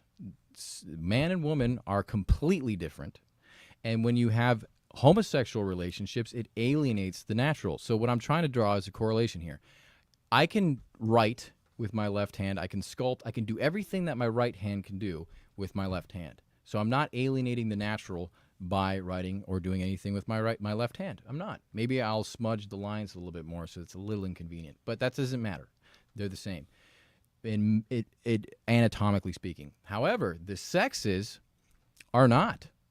Male and female are not, and the procreative process that we've been put here to do is alienated by homosexuality. And I'll take so it. I would say that puts it in a very different category, because we could it's say apples and oranges. Right, apples and oranges. if you're gonna say, like, for instance, like she used the word egalitarian, the idea of equality should not be misconstrued with proper defining of terms. For instance, like marriage, that is between a man and a woman. If two men want to get together or two women want to get together, that should be a different word. It's describing a different union. It's not the same union. It's a different union, right? So just like in biology, there's fission. There's all different types of different chemical bonds that are described with different words because there's different bonds how they occur. Same within marriage. So like the idea that they're trying to like make words the same and change the definitions of words and change the descriptive nature of what a word is. A word describes something so that other people understand exactly what that word does. Yeah. That's what they're created for. Otherwise, we just go like ooga booga over there. No, what the You know, hell I we're just talking see about. I see like Cinderella's sisters. You know, they're so jealous of Cinderella because she went to the ball and they're getting the shoe out, you know, and they're like, does it fit your foot? And they're just jamming their foot in there, trying to make it fit. And I see that desperation in people, the egalitarian idea of like, we all want to shove our foot in the glass slipper, right? We all want to be normal and be the sort of poster child of a good relationship. And we're going to typify that with our culture. The glass slipper is marriage between a man and a woman to procreate. That's natural. When you alienate that, you're jamming the foot in. You know, you're jamming the foot into the slipper, and it's a desperation because they know that it's. But see, it's not fair for them to say like we want to be married the same way that a man and a woman wants to be married, because it's not the same thing. So they're not being egalitarian in the way that they're approaching a normal union. We have a couple more comments from Tess. Yeah. The one thing, Kate, the groups of girls that are transitioning, a good book to look up or podcast to like look up is Abigail Schreier. Yeah, Abigail Schreier wrote a book called Irreversible Damage, and she talks a lot about like this giant epidemic of young girls all as a group transitioning, and she's been on many podcasts from Ben Shapiro, Jordan Peterson talking about it, so definitely look that up. And then, so Tess, a couple more comments on this. How does everyone or anyone else's relationship affect your own? I can make exactly the same argument. The left-handers are making it harder for everyone else by smudging the paper, say. But instead, we are striving for a more egalitarian society where all are treated equal. Who are you to define what is and isn't normal? Normal people, or most people, don't want to fit into a neat cardboard box, much less a cardboard box designed by someone else. We are always slowly crafting our own. Enjoy your glass slipper, but it sounds like you are the one desperate for it to be normal. Well, here's the thing. I just want to express, because I love you, Tess, and I see where you're at, because you're trying to find a common ground between us, and our common ground is the natural. So when I say the natural, we're looking at the order by which, say, for instance, summer and winter.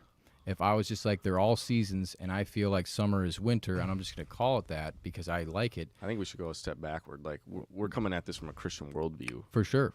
And so, it like... Well, no, it's not even a Christian worldview. If you're saying natural based on the majorities of but what why nature... But if you're coming at it from a secular point of view, who cares if it's natural or not? Just do it. Well, she's saying normal. So if we're going to normal is connected to the word majority.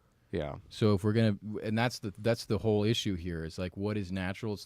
It's what the majority does to, and the point is the majority connected to the species progenerating, right? That's the whole why idea. Government. That's Darwinism, bro. That's why government is involved in marriage in the first place. Like, if we're gonna be honest about it, is to facilitate the next generation and create like kind of a locked-in contract environment for kids to be developed. The government doesn't care about two people not having kids getting married, frankly. They don't need to be involved in that. It's really the government's involved for procreation. Mm-hmm. Yeah. And I'm not saying the problem is that when we have these discussions, people feel like we're invalidating their love. Like, your love is illegitimate, right? I know that gay people can love each other every bit as much as, say, a couple, like a heterogeneous couple. The problem, that, as from a Christian point of view, is that love is not supposed to represent marriage in the way that marriage has been instantiated as a term to define what happens next, which is having kids by procreating. So I'm not going to judge their love. I'm not going to sit there and say, you guys can't love each other and whatever. In my opinion, as a believer, I think that homosexuality is a sin. I don't think that it's a proper representation of love between the sexes. Well, you get it wrong. It's not about love at that point in time. Like, you can have desire. You can love a child. You can have desire for a man. It doesn't mean that, or a woman. It doesn't mean that you love them. That's getting deep. Well, it's a difference. Yeah, it's a true. very big difference that people need to understand. It's like there's a difference between love and desire, number one, and who you choose to have sex with. But her, Tess, you keep using the word egalitarian and normal, and egalitarian and having the the equality issue is not the same issue. It's like someone might want something different than someone else, and that's okay. But don't call it the same thing, because you're discrediting and disrespecting both of these people, because so-and-so wants to be two men in a union, and so-and-so wants a man and a woman in a union. You can't call those things the same thing.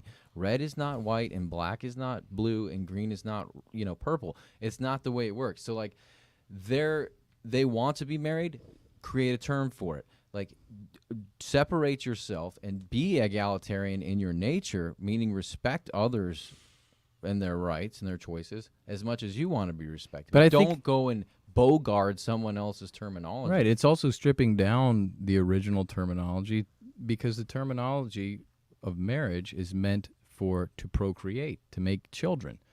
And so I that feel like that's a lot of this like whole. It's really it's important a lot of part this, of like, marriage. One world religion, like the New Agers, and this idea that all are one. One is all. Everybody is Inclusivity. equal. There's this like it has gotten batshit crazy because you have equal opportunity, but everyone is not created equal. You know, Mike's IQ might be a lot higher than mine. John might be taller than I am. He might be, you know, more stronger than I am. We're not, humans have never been made equal. That's never been a question. Like, we all know everyone's different.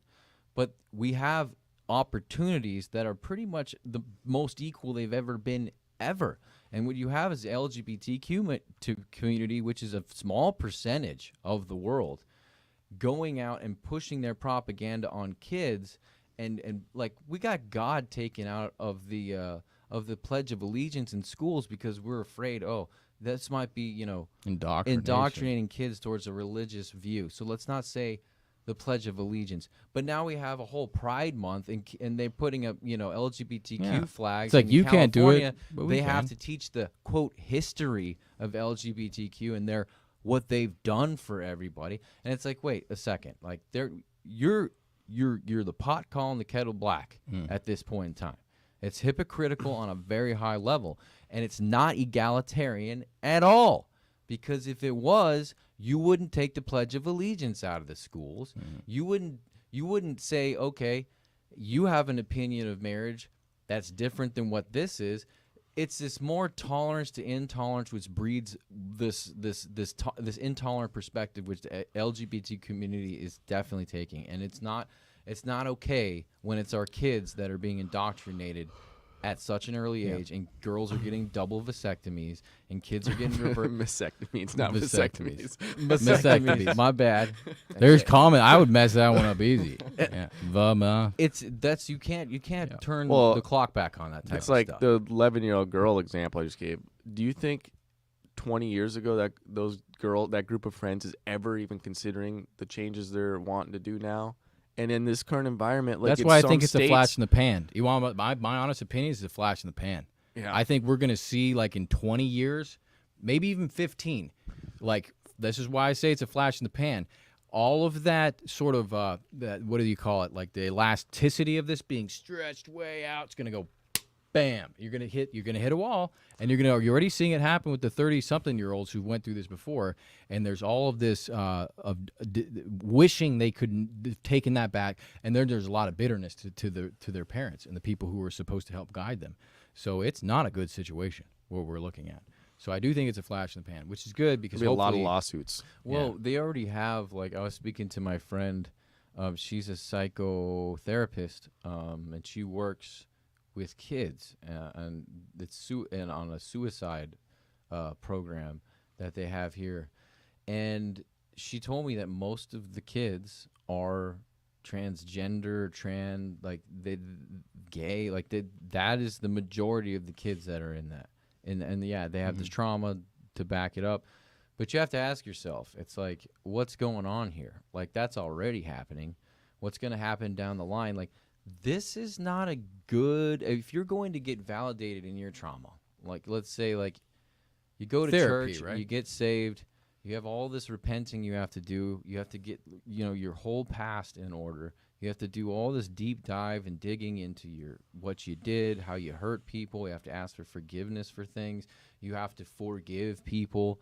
You have to find, God's grace and His mercy for the people that have wronged you. That's so you're right. not holding this bitterness and this resentment for things that you might not be able to resolve. And the things that you can resolve, the injuries that you have done, you're going to ask for forgiveness from those people, and you're going to look back. Like, I made fun of kids in middle school badly. brutal, Dude. I bro. bullied like a beast. Like, I was at my Zerker state hardcore. Like, Dude, Joe and I from in 14 to 22. No, I'd say more like 14 to 20. We just went metal and said F everything but guitars. But 5th grade to 8th grade was hardcore. Like, there was just complete animalistic domination, and there was psychopathic narcissism going on hardcore. And I had to go up and think about the kids that I had wronged, and any of them that I could find on Facebook, I apologized to them. I was like, I am sorry. Like, I was a major piece of shit, and I want to apologize if I did anything I know I did this stuff, and I'm sorry for it. And that type of catharsis. When you have that trauma and you deal with it that way, how many Christians are out there committing suicide, right? After their decision to convert, right? I don't know the statistics on it, but she didn't tell me that there was a bunch of new Christians in her, young Christians, these are kids that she deals with in the suicide, that were religious converts, not even Christian, just anything. I don't care. These were LGBTQ kids. That's what they were. So like changing your sex is not going to provide the catharsis, the metaphysical dilemma that these kids are in. Well, you know what it does do? It's not going to provide the catharsis, and that catharsis is the sex change. It's like very you are temporary. literally chopping off, and you are literally like destroying something. So it's here's a sacrifice. They're sacrificing themselves instead of like doing the proper way of doing, which is the Christ way, which is offer repentance. He died for your sins. He is the sacrifice. You cannot sacrifice. But these kids, they're mutilating their bodies as the scapegoat sacrifice. And that's something that they can never get back again. Oh, yeah. And Just look at the results. Yeah. Like, it's not working. Rewind the clock 50 years. This stuff was not acceptable. They had to all stay in the closet. And the suicide rates today, with them having the closet wide open, the judgment higher way less, than ever. And now we have the most mental problems. We have kids we have the hot, like girls, I think from like 2010 to like today, young girls like self-harm rates are like triple. Yeah. And the men's suicide rates through Yeah. the roof. And so it's like, obviously, this cultural change, this very much Not helping nurture anything. change Yeah. is not helping anything. Let's change nurture not. to trauma, just for us, because it's our podcast. We can do what we want here. So, no, I agree. And that I has think to do with- what that has to I do with want to point something out that I think is important to understand, and that is catharsis and the way that we achieve it. So, when we are going through life, the metaphysical need, the spiritual need to make amends will never go away. That's what drives people insane, with either bitterness, resentment, regret, shame, guilt. Those are things that compel people to suicide. That's where they go. Those are the emotions, soup of emotions that cause people to go there. That's where they go. So they're not getting the metaphysical catharsis that they need. And that can only come from one source, which we know, a religious experience. And we know this because we have been transformed ourselves. The Bible tells you get the renewal of the mind. There's all these changes that end up happening when you invite Christ into your life. Yeah, and you that's a continue metaphysical answer to a metaphysical question of catharsis. The catharsis I need after going to the gym is a nice steak and a burger. That's what I wish I could eat. I mostly eat fish. But seriously, that's the catharsis we need for a physical dilemma. And just you couple that with the demasculating of that what's happened with men, where men are afraid, like you said, they can't love each other. The depth of the demasculating and the patriarchy and the idea that it's horrifying, and what in the feminized movement of these women that want to be men, that find out they don't really want to be men. They'd rather, and just for the they'd rather listeners, have a family. we're not saying men with dicks. We're saying men in the way that their Yes. desires for life and the way they identify success and fulfillment as a woman have been emasculated, not in the gender mastectomy way, right? Exactly. So just to clarify Exactly.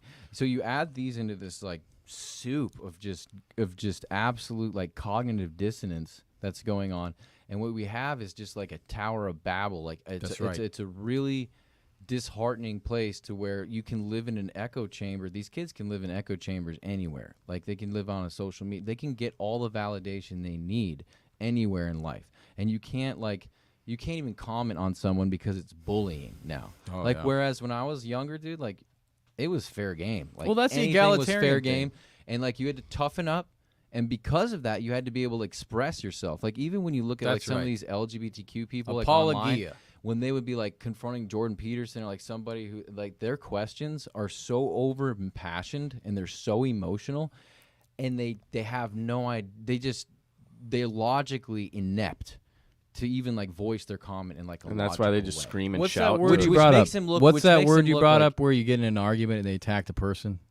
You Ad brought, hominem? yeah, that's what they do. Yeah. Right? So they engage in that form, which is now we have deconstructed the argument to a sophism, which is an illegitimate argument. Right. We're not even talking about the same things. Really what you are talking about is the fact you hate who I am. right? Well, Is and what I you- read the book, The Coddling of the American Mind, talks a lot about like these kids in college, like because of how they were parented and kind of like not allowed to be kids and like helicopter parented, and then the parents would kind of resolve all their problems for them. Like these he said the kids were entering college like 3 years, like even though they're 18, they're 15. Yeah, because And- Jordan Peterson says, do not deprive your kids of deprivation. And that's like Joe was saying, you need to get a thick skin. You need to Crisis learn how to averted you is need to learn crisis how to compounded. get catharsis by thinking through your stuff. Yeah. You can't live in a glass castle or ivory tower your whole life. It's not going to do you any good at all. But then coming back to the egalitarian thing, I'm grateful that our Christian faith has been lambasted and been the sort of target of everybody, that they could just say, because that is what Christ did. He was silent when the Pharisees and everybody were converging upon him. We have our times to speak and have our dialogue, but in the end, it's going to make us stronger to speak at the right times, because right now, this is late in the game for a lot of Christians. We have been bent over backwards with our balls in a knot, trying to be inclusive of people, and what has that done? It's been disingenuous to our beliefs. And what that's done is it's caused people to think that we believe something that we don't. And now there's going to be outrage. This is where the kids, and you're going to see more of it, because the Christians are like, not my kids. And that is not going to be a pretty discussion as things continue on through. It just won't be. Christianity is just kind of thrown under the bus online by, especially like Muslims. They're just like, Christians are about the rainbow flags now, and That's true. and you know, it's true in the progressive side, but then I think a lot of the other Christians that don't agree with it, they're just silent on the issue, which Very silence says a lot as well. Yeah. Hey, I think what is it? The Well, here's the World thing War is, if II, you're silent, evil prevails when good men do nothing. you know need it. both, though, right? We talked about this. So, like, the people who aren't speaking because they feel like it's going to make their life worse, they're not having kingdom vision. We speak out, it makes our life worse. We're getting arguments, we're getting confrontation, but that is persecution. We're inviting persecution in to do the right thing, which is we're called to be happy and have worship, to be able to suffer like Christ did. Right? So you need to speak out, but then you also need to make the right moves. Because many times when you make the right moves, like you talk to the legislation in the schools, because my kid will not undergo this, you're speaking at the right time. Well, I'll tell you, Americans right? definitely Because- are not good at that. Like, they're not. They'll, like, just, like, and this is what I've noticed. Like, my mom is Colombian, and if she disagrees with someone that's a stranger, she'll straight up be like, I don't agree with that. And it's normal for her. But I notice, like, Americans hate confrontation. Like, they hate it. And if they can avoid it, they'll do it at all costs. They'll just walk the other direction. They'll be like, yeah, that's how we do it. We don't really know our neighbors anymore. It's just like, whatever, you see the trash, like, what's up, bro? See you later. I don't know anything about it. Could be a serial killer, but I don't know. You know, we don't want to invest in people. Funny thing is that we're scary. considered way more friendly than most especially the European cultures. That's interesting. It's friendly. Yeah. I totally agree. And then you go to Canada, they're the most friendly people in the world. But But it's just like- look at the way their country's being ran. You know, and that's what like Jordan Peterson talks about. It's like you have to have like a certain amount of disagreeableness, which disagreeableness sounds like you're just like antagonizing people, but really it's just like Having a questioning. backbone. It's Yeah. having a backbone. But when you say that, it's like you inherently, your subconscious, your unconscious, your consciousness will go through these stages to where you'll have a little idea kind of like poke its head right through that little barrier. And it's like most people are so used to just stomping on that idea and being like, shut the hell up. Yeah, Unless it's- you don't have something good to say, don't say it. And what is good is something that's affirming to someone else or something that's, quote, positive. Yeah. Like you see this in people's comments. If you don't have anything positive to say, don't say it. You know what I mean? Like, don't come with me with your bad vibes, that type of thing. And what it's doing is it's just...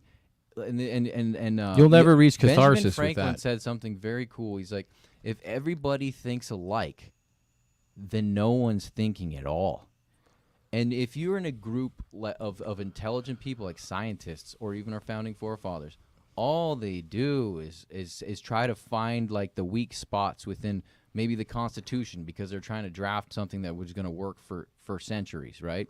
So the idea is that like iron sharpens iron. There's sparks. There's this friction that Right. occurs. And if you're a man, you know, you have to be aware that that's where good things lie, and it's okay to question it when you have to train that in your brain. Because if you haven't trained this in your brain to where little questions come up, and from the unconscious into the subconscious, and they kind of, it's like an intuitive thing. It's like the voice of God sometimes. If it comes through, and you're not, and it's something that's disagreeable or something that might be hard to do, and you're so trained to just smashing that down, you won't be able to move. People in power want you to be. That's good, what they good want little you to do. sheep. And when God talks to you, it's not going to be like, yo, hey, Joe, by the way, give that person a hug, or, don't look at that chick because you know why, dumbass. Okay, that's not the way it works. It comes through and that's what we have to work on as Christians, and to bring out that. Well, just think how how many Christians would be willing to have this conversation Well said. on YouTube like we are right now? Not a lot. Not many. Well, I mean, polemic discussion inherently is the way of progress. You have to abandon your fundamentals to some degree, because progressiveness is the proper way you do it, is by saying there's features of our past that we need to maintain and keep, and then there's also stuff we need to strip down and be able to move forward. Now, a perversion of that is like Mary Poppins, spoonful of sugar helps a medicine go down, and it's just sugar. So we need to understand that there's two different confrontation, right? Yeah. There's a confrontation where you're just the word you used, right? You're trying to attack somebody. This is not inspiring growth. Your expectation of the person you're talking to has already been a zero, and it will continue to be a zero. So why have the conversation? If you have respect for your fellow citizen, the conversation can take a turn that looks on the surface like a negative thing. But if you have some medicine in the sugar, eventually you're going to have a remedy, a catharsis for the situation. So we work through it. But you have to parlay before you go into battle. For sure. You have to at least talk about the problems before you whip out your pitchforks and torches. Yeah, because if you go into a battle with the pitchforks and torches, you may be fighting a battle that you don't have to that's fight. the idea, is You may be everyone thinks you defending have something you pitchforks. don't have to fight. And the issue is, that's where we get when we misunderstand our enemy. And Christ tells us to love our enemy. So we need to understand where they're coming from. And for me, that's why I love the LGBTQ community, because I do believe what the scientists and doctors who in the 70s back thought. I think that there's trauma in these people's lives that they need to have resolved. I think they need care. I think they need attention. It's because I love them and desire them to get rid of this stuff for their own benefit that I see it that way. I'm not going to see them as a normal. If I normalize their trauma and their problems, then the enemy that I'm fighting is no longer the right enemy. Well, and just think of where this normalization, slippery slope's going to, which I think we're starting to see the remnants of, which is the minor attracted person. So now pedophilia is becoming a normal, traumatized thing that is now going to be like a sexual identity, I'm thinking, in the future. Yeah. And who's to say that it's wrong? It's really, you can't If say a kid much. could change his sex, then he can choose to have And I sex. think- What if the kid wants to? That's the whole point. And I was thinking, what if the kid wants to? slippery slope problem is really the basis. Just like if we wouldn't be having this conversation right now if gay marriage was legalized in whatever year that was, and they just went about their way, and the gay pride parades weren't insane. Like if it just stopped there, but it just kept going as we knew, and we're still we're like a decade later, we're still having these circus level gay pride parades. It's like we get it. Well, it's like not even the pride parades. It's Hollywood. It's in all the movies. Yeah, it's in all the every kids' single show. books. It's in the kids' schools. I mean, it's just so prevalent, bro. It's by no means. It's by no it's means beyond. If people with cleft lips had this kind, and the marginal people that have these biological conditions, whatever you want to call them, had this kind of exposure and was made to be this kind of a political discussion, and everybody was forced to understand their struggle. Like when I was in high school, I got the Holocaust. I understood it. I was like, this is something that does need to be shown, because it was insane that a whole entire nation, Why aren't there more amputees in TV Right. shows? We should be seeing cleft lips and amputees. They have a struggle that's very serious, and what people about look the down on them, Armenian right? genocide? You don't hear much about that. Well, either. the point that I'm making is that there's, and this is where what lessons are we really learning from now on? We're pandering and coddling, and we're actually giving them, like, it's the spoonful of sugar is now just solid sugar. You know, There's I wanted to say medicine. something about medicine and the pharmacia. The pharmacia was a Greek word, and it was both medicine and poison at the pharmacia. It wasn't just medicine. And when you think about like someone going through, say, cancer, they go and they get chemotherapy, and you're pretty much killing everything and hoping that the guy Same survives. thing with antibiotics. Yeah. Well, the idea is in conversation, you're talking about pitchforks and like the idea of the concept that if you disagree or have maybe not even disagree, maybe have a question, that you're coming out with pitchforks, right? And you're coming out with like this adversary approach, which stifles growth. Essentially, stifles growth because you're stifling the ability to have a conversation that isn't rooted in just agreeableness. The point of the conversation is to seek truth, right? Which is going on. Two parties that have made themselves available and to the endeavor of truth to begin with. That's why. Yeah, and sometimes you have to go a little step further than just the medicine. Well, there comes a point to defend, and that's the whole issue with too many people have used, your enemy. Too many people have used poison in the past, and that's why you have this like antagonistic approach to saying I'm going to disagree with you because it's just been poison. It's the correct measure. So hemlock was the same way. Socrates or Plato chose that to use as the poison, but it can also be used like we know this about medicine. It can be if too much will kill you. You could do that with pretty much any drug on the market. The right amount will help. This measure of quality of the sugar and the medicine, which is the way that we conduct ourselves in a courteous. We have rules of engagement, but the rules of engagement are not being applied to a side that's given special treatment. Okay, and so we as Christians have taken the role. It's become normal to lambast, abuse Christians, and we, very much we're not caring about that so much. But you cannot be as a Christian abuse your own convictions by not being straight up with what you believe in, and this is what's caused this elasticity effect, which we're seeing now, which is a straight pullback where we have not observed the enemy as the fact that Satan has destroyed the concept of sexuality, the sacredness of marriage, the procreation to help children and families be healthy, which is the lifeblood of this nation. You got it's a serious attack going on. So now we're like the enemy. We're like the people that are like waking up in the middle of the night and our house is surrounded, and we're like, well, what happened? Did we see them? It's like, yeah, like their alarms were going off for a while here, guys. So the lesson that the church has to learn is that inclusivity and tolerance does not mean abusing and disavowing our moral and ethical code, our rules, these kind of things. And at the same time, it doesn't mean that we're excluding these people from love. But we will be critical of the things you engage with, just like they're critical of us. So that's the egalitarian issue that you were talking about earlier that people are blind to. It's the emperor wears no clothes all over again. So it's a special treatment. So we have to hold ourselves accountable for what we've done in past generations, but we also have to understand that when you're getting a response of an enemy that's coming at you with pitches, forks, and you're going to cut your head off, that you will not be treated with that symbiotic respect for truth and that pursuit of truth. That's off the table, right? So it's important to understand when we're engaging the enemy, the spiritual warfare that we are always engaged with, at what sequence of events as things precipitate and grow from talking and parlay or whatever negotiation period to outright battle. Because there's this middle ground here, and that can turn the course. We don't want outright battle. Here's a question I was just thinking about. Do you think the sexual revolution really spawned this? Like this the issue? hippie thing?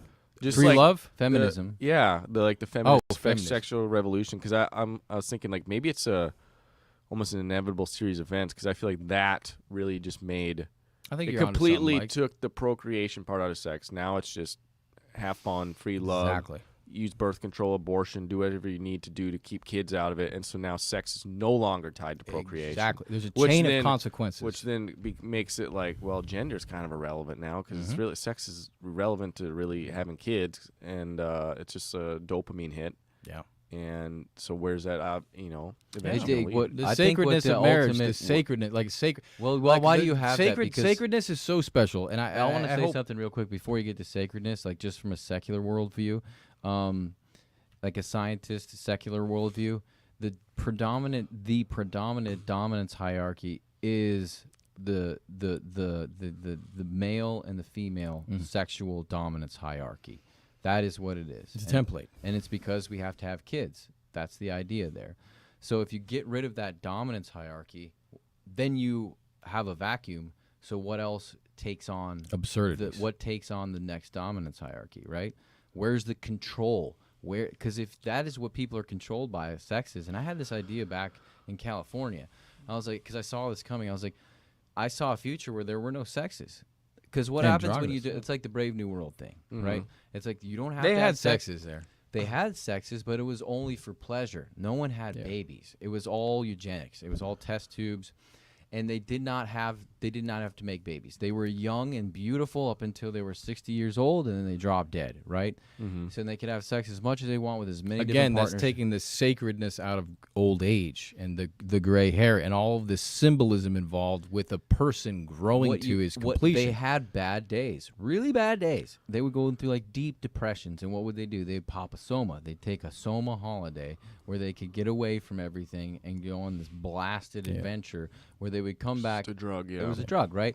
So you get to this like hedonistic place to where people are just controlled. And what is the ultimate course of action? Like in the Brave New World, they didn't want any wars, right? They were like, no more wars, no more dysfunction, no more arguments, But no the problem more is, savages. you took physical war and no you more traded pain, it for no more metaphysical suffering. war. You got the and this is why the sacred is what binds up their physical to the metaphysical. The sacred cannot. It's largely dead. No one knows what you mean with sacred. When people think of sacred, they're like, oh, sage and like little Eastern like philosophy, and it's like, no, sacred. Crystals. What sacred is it's a definition of the fact that humans are not just a carnal representation of themselves. That there is another eternal vestige of the human person that is eternal and spiritual, and the sacred informs that because we all die. And there's no person who's been alive. So the sacred is our encoding. It's something that we have to encode into our kids, into ourselves, so that the species, as it continues to grow, is informed by the sacred, the immovable, the stuff like archetypes. These are things that won't go away. It doesn't matter how much you progress. There is a structure to us that's natural that you cannot alienate. And if you alienate it, you run the risk of absurdity and self-destruction, right? It's suicide. From a metaphysical point. Well, if you think about it, not even metaphysically, so if sacredness, no one's having but look babies, at the they can't sacredness. have But look, babies. the Literally is sacredness that's suicide. happening in marriage, right? Because this is a good point that Mike brought up. Because the sexual revolution, its seeds were like in Aldous Huxley's book to turn sex into a dopamine hit, and that's where the sacredness dropped off of sex, right? Sacredness was you're having kids. Microphone. You're having kids. This is legacy for your species. It literally had like guardrails up. Like if your dominance hierarchy is based on sex in the end, but you had the consequence or the guardrails of like this action creates children, and so it has meaning to it. It requires some sort of filter, and then you remove all those guardrails, and now what? Yeah, it's like you just have caterpillars. Well, you could There's say no that- butterflies. It's like, well, we just have a bunch of caterpillars. You like Any- caterpillar stage better than butterfly. No one gets to see the beauty of the sacred. The sacred is always saying there's beauty out here that you can enjoy and have as a species, as a people, as a culture that you have to work towards. You're going to be a caterpillar the rest of your life. You're going to be in the cocoon. You come back out of the cocoon, you're still a caterpillar. There's no sacred progression. The sacred words are marriage, grace, forgiveness. These are all words that are our sacred nomenclature from the Bible that informs us of what they are, so we can encode that in our kids and have that encoded in us and influence society for the better. Or we can have secular versions of those words which have stripped down all of the sacred, and then we have nothing. Well, just call it sex. You have a relationship, it's just sex, right? It's just sex. What is it really? It's a sacred bond between man and woman to co-create with God your spiritual family. Right. That's and how serious it is. Sex got really, like if you take sex even between men and women, there is like two desires or two, like you have this metaphysical desire of like, okay, I want to love somebody, right? And then there's also this desire of, okay, if I'm seen dating this person, then I'm going to have a certain Sprinkler system just I'm turned gonna- on. That was I'm weird. going to have a certain I stat. could not peg that That was sound. freaky. If I date this person, I'm going to have a certain status, right? I might not like them. I might not but I'll be viewed by the world a certain way if I have this woman That or physical this man. mimesis? Right. It's more of a physical. It's not just I want to have sex with you. It's like I'll identify higher in the status hierarchy if I right. date this person. Right. Here's what I stand to gain by objectifying this person in a relationship. Exactly. So, and then you have the pure sex, which is I just want to have sex with this type of body style or this type of woman, Which is or more of whatever. a metaphysical gain because no one's going to see that. Right. It's Just more between just you and self- you. Right. It's more selfish. There's less mimesis involved with that. Right. So, like this is where it started to fall apart. It's because you could end up doing those things and you could get away, and then it just goes further and further to where like you look at West Hollywood and like even the higher echelons. Like when I went to West Hollywood, most of the like the actors and like a lot of the people that were involved in production, there was always sexual favors. There was always a lot of gayness going on there. And it was like No if you surprise. that was the hierarchy to be climbed over there. It was like if you want to be a part of this community, then you're going to act this way, right? Like It's a rite of you passage. see Matthew McConaughey talk about like him being a Christian and like talking to other people about it in private, and then when he goes out and says a prayer or something, he's out at dinner with a bunch of colleagues. No one wants to go in prayer, and they're very like abashed about it, right? Which you would think it's like that's his religion. Like, why would you be abashed about that, or some kind of shame involved? If it was a Muslim, they'd probably be like, "Oh, let's do it." Yeah. Right. Or they would tolerate him, I guess. So it's like that's how I see it kind of like crumbling down within that idea of like that concept of like climbing the ladder with relationships and who you hang out with and what you do, because you don't actually like those people. What you like is what they do for you in a society. That's a And- big trading. issue with the Yeah. red pill, is the objectifying, which is a physical mimesis. So you have mimesis in the positive, the physical, and you have mimesis in the positive, the metaphysical, and both of these are indicating your personhood. You have a physical, metaphysical situation. But I think when you look at the younger kids, this is why it's so tragic what you're doing is they have no idea of any of this. They don't know about the sacred.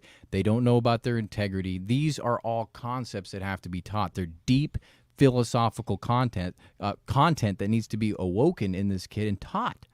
And that's why in the Iron Disciples, we're trying to get people to radically self-persecute, to save the children, to save the households, to save the families, because that physical mimesis, when you have a person who's in church and they think they're giving their kid a good lifestyle because he has an iPad, the new shoes, all of these physical material accolades that indicate social, Going prestige. to the best school, got right, the nice right. house, got but the nice but they car. don't actually know what's happening to their kids. They're not the investment value structure that they have is completely backwards. And there's so many people in church that's like that. It's like you need to be obsessed with what your kid is ingesting and what's being downloaded into their mind, which means you first must be obsessed with how much you're being indoctrinated. If the core of your day, if you could add it all up, just a simple, arithmetic, how much are you spending time in the Word and praying? Are you bringing every thought into submission? Are you really acting? Are you doing? Then you can actually do that for your kid, and then your kid is going to learn about the sacred. So when he's 12 years old and all of his friends want to go get sex changes, he's going to be able to minister to them, because the kids at that point, once they're past that point, the only person they'll listen to is a peer. So your best way to minister to all those other kids that are crazy out of their minds, poor things, tragically being abused by all of these people that are just affirming every one of their desires as an adolescent, for the love of God, their savior is another kid that's been taught the sacred, that's been taught how to stand up and get into conflict and still preserve himself or herself. In World War II, the Nazis burned books a lot. Like, there was one of their campaigns. They're just like, burn the past. The past doesn't matter. And when you say the sacred is the past. It's your story. It's the original story. It's God made you. He made you for a purpose, right? We're coming to a point that's close to that in this generation, to where You've forgotten the forefathers. They're changing the history completely. They don't pay attention to it, and the children growing up don't have context for what they are currently and where they're going in the future. Because that's George Orwell right there. there. They don't have any of the sacred. That's about 1984. That is 1984. They didn't have history. They had no context of generations. They had no idea of the progress of philosophy and the sacred. They had nothing but the state. Right, and then words meant different words. Like the ministry of truth was all about disinformation and propaganda. It was a ministry And of you can't tell the lies, difference. right? The ministry of what was the other one? Of peace was the war. The ministry You know, of it was love. all- I thought that That's was where love. you went to go get tortured. Right. The ministry Right? of love. You know what I mean? Go to get tortured. So like perfect. This is the way it orients itself, and that's what we see happening in today's world. Is this polarizing and this exchanging of values? It's the same thing that happened to Jesus when the Jews rejected him. They called what was good evil. They said he does these miracles by the power of Beelzebub. So it's that same that there's no more profound alienation of the natural than to do that. This is why I bring up the term alienation of the natural, because when you understand the natural, it gives you the vision and the radar to distinguish between misinformation and lies and say, this is what this is. Yeah. That is a job of not only the physical sort of rationality, because God says, my ways are not your ways, right? So we have to understand that rationality plays a role in it, but the sacred is not a rational concept. It's just like love, grace. You can't quantize it. There's no metric system for it. That's It how needs to you be encounter taught. the divine. That's why your kids, if you can make your kids feel dignified and noble, no chips on their shoulders, walking to school in hand-me-downs, driving up in the older car, living in the not-so-good neighborhood, you've done a good job. You know, That kid knows what he's doing Absolutely. because he's already encountering persecution when he's young. He sees his parents making the right sacrifices for him. He will do that for his kids. This is the way you fix the problem. You know, you say sacrifice. It reminds me of what you said, Mike. Like, sex used to be like, if you do have sex and you blow a load, kids. Like, there's consequences to this action that is very pleasurable. And even with these phones, you know, like, or like the Neuralink that Elon Musk is thinking about, it's like you get so much information at your fingertips. It's so easily accessed that it's disposable. Like, no one remembers your numbers. You can pull something up on Google that you don't have to remember it because you know you can pull it up so That's easily. sad. I feel like So I've it's been like- messed up by that. It's the idea that, like, You're not integrating you don't have information. to sacrifice. There's no consequence to, like, going into the library, picking the book off the shelf and, like, reading it and then remembering it and going through that whole process of finding information. It's just right there at your fingertips. That people no longer internalize information anymore. They don't know how to do it. It's just like a lot of Embedded. the red pill Right, we guys. are. It's like they go look at red pill day in and day out. They're looking at the podcasts. They're looking, but they're not internalizing it. Dude, That's it's what like Rollo- First girl that Rollo shows them Tomasi- attention, they're right back to They're blue Right pill. back to they're square right one. back to square one. So Yeah. like Rollo Tomasi talks about this a lot. It's like you need to internalize the game. That's action. You need to action. It needs That's to where be, the church is failing. They're Well, not well, but it's- self-persecuting. but They're not seeking out the persecution. It's idea- all abstractions. And they put their money in the bowl, and they feel like this is a good, and that's self-persecution. I gave a little bit of my paycheck. No. The abstraction of persecution needs to be brought into the incarnation of Christ, where you're acting it out in a way that actually feels like Or persecution. teaching it. Teaching it Yeah. helps you retain. teaching it. Well, that's as acting it out. because Oh, you're- that's a part of acting it out, though, right? yeah, That's right. sharing information. You know, I mean, half the time on this podcast, the three of us, we're trying to show you guys, whoever's sitting around listening to us, is that we don't know a lot of what we're talking about. We're elucidating together, playing with ideas, putting them out here, having the discussion, because this is the iron sharpening iron. This is the way you practice ideas, like Joe and I with the mimetic theory.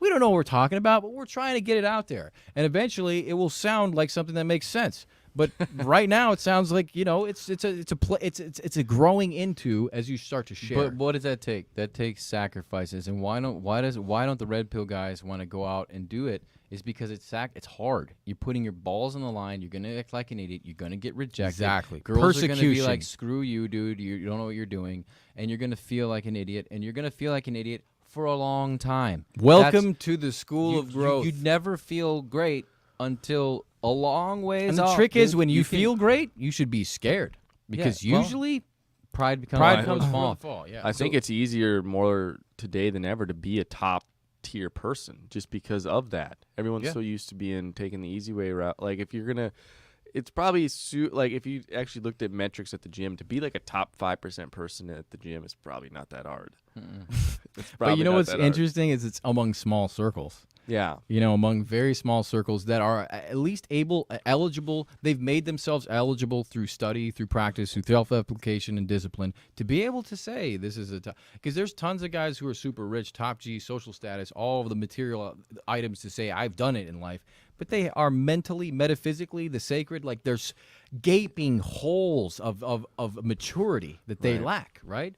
So you can have these domains like the gym is an interesting thing because these people. Tate's a good example of that. He's had everything. He's got bajillions of dollars, and yet he still found himself needing to be in submission to a higher power. It's a great point. You know, so like that's where he ends up. So like most of these guys, you need to like figure that one out. Like if moth and rust can destroy it and fire can absolve it, then maybe not the end goal. Yeah. You're going to still be hungry for something But else. I wanted to bring up a point about Which is your purpose. About egalitarian, right? Because you brought up a great point, you know, about how not everybody's gifted equally, right? And the funny part is Joe wasn't gifted before me, and it pissed me off so bad because I was like, am I the stupid twin? Like, what's going to happen to me? You know, like, am I going to be not gifted? Like, what is happening here? And it was horrifying. I told my teacher, I was like, kid. my brother needs to be in gifted I was like, too. and I was like, What's mom, happening? like, when am I going to get this test? Like, this is horrifying. But anyway, there's things that you are gifted with, right? And in the gym, there will be a guy in there who can do half of what you're doing and look just way better than you. And he can get on the stage and compete, and he's just genetically gifted, right? You can't beat that. You will come in 10th, okay? This is the way it is. But there are places where we're allowed equal, like truly egalitarian opportunity. And that has to do with investing in the truth of what informs your spirit to make a life worth living, like So what you when said. Christ says, So "Give that's a what you glass should of water." focus on, because I mean, there's going to be guys who are better at business, who be better with girls, better with this kind of stuff, and you know, what are you going to do? But there is an equal playing field for everyone. That's what the Bible tells us. Everybody has the opportunity for salvation. Salvation is not just getting into heaven; it's living your best life now. Well, Not in the Jesus says, not in the because you know I wanted to say this, like, prosperity gospel is true, but not in a monetary way. Yeah. Like, you will prosper, bro, but you will be you'll be prospering in your persecution. This is why You'll be getting spiritual gains. exactly. That's right. And We're, Christ says, give a glass of water. Yeah. He says that. He draws that line. Well, we're over 2 hours in. Is there any closing thoughts? on I this? just was happy to talk to you three for a change. I think I love it's- you guys. I love Yeah. you. You know, too, it's John. like- been a while since it's just been Yeah, us. I know, it's been Joe a and I long were time. talking. It's like Joe's like, I kind of want And to have us yeah, talk I'm together. running- You know, I was like, yeah. Young Davey, he's out this week or Miss for you, the rest of the David. month. So Yeah. I'm running the computer at the same time, but it's a lot easier when it's just us. So Yep. It is. and then next week we are going to be in Las Vegas, making some appearances on some podcasts there. Yeah, y'all pray for us in Sin City. Shout out to Glenn. Devil going to be trying to cut our legs out. Shout yeah, out we're to probably Glenn. going to be. And Rolo. We don't know exact. We'll keep you informed on the specifics and days on what we're going to be on. I know we're doing some stuff with Rolo What's Glenn's channel's name? and Glenn Lawrence. Glenn Lawrence, yeah. yep. Thank you so much, Glenn. Brother he's our Glenn. brother. Yeah, We he's our love brother this in guy. Christ, and he has went above and beyond to help us, you know, and give us introduction with a bunch of people. Like, that's rare. Yeah. Rare. This is Yeah, and thank you, huge. Mike, for getting that relationship with him, man. Yes. Yeah. So yeah, catch us next week. We'll keep it posted on social media. Yeah. And hopefully this podcast doesn't get us canceled because this topic is kind of off limits. I don't think we It's good. said Self-persecution, I don't think we baby. said grape once, but sewage slide got put in there a lot. bunch of times, Yeah, so it's probably it's gonna true. get. Yeah. It's weird you can't say that one. That one's I don't definitely know. weird. People have Because probably the theory- LGBTQ because all of them are doing sewage slides. They don't want to talk about it. People have theories on Sewage what gets slide. you canceled and stuff. Like, I don't know. But well, it's not necessarily canceled. They're There's a forcing difference between newspeak getting on us. demonetized and having your video just deleted. Like, Yeah. Then you I don't don't, know. right? Then you're, what are you gonna do? I don't know what. We got to Yeah, make a what's I would say Rumble. YouTube We have to make is a more Rumble thing? lenient than I expected. I think just Maybe because I we're- see some other podcasts get away with just Yeah. crazy stuff. Matt Walsh got totally demonetized. because he got Yeah. so big. Yeah, he's So just big and chopped his famous. nuts right off. Yeah. But I also wanted to shout out to Pat Ben Davis for value. Patrick Bet David. Yes, dude, because like that Valuetainment. is awesome that he had. I know he's a man of faith. He's a Christian brother, and he had the cojones. Maybe after Alex Jones got down there to like put this together and throw out some truth, because I Yeah. think that is that's more of that 100%. elastic comeback that you were Yeah. speaking about, John. That's going to be occurring, and it just puts air under the wings of our Christian brothers and sisters. To Hallelujah. be like, here are the numbers. You're not crazy. This shit's real. Yes, That's right. Love you guys. Please pray for us. Love you all.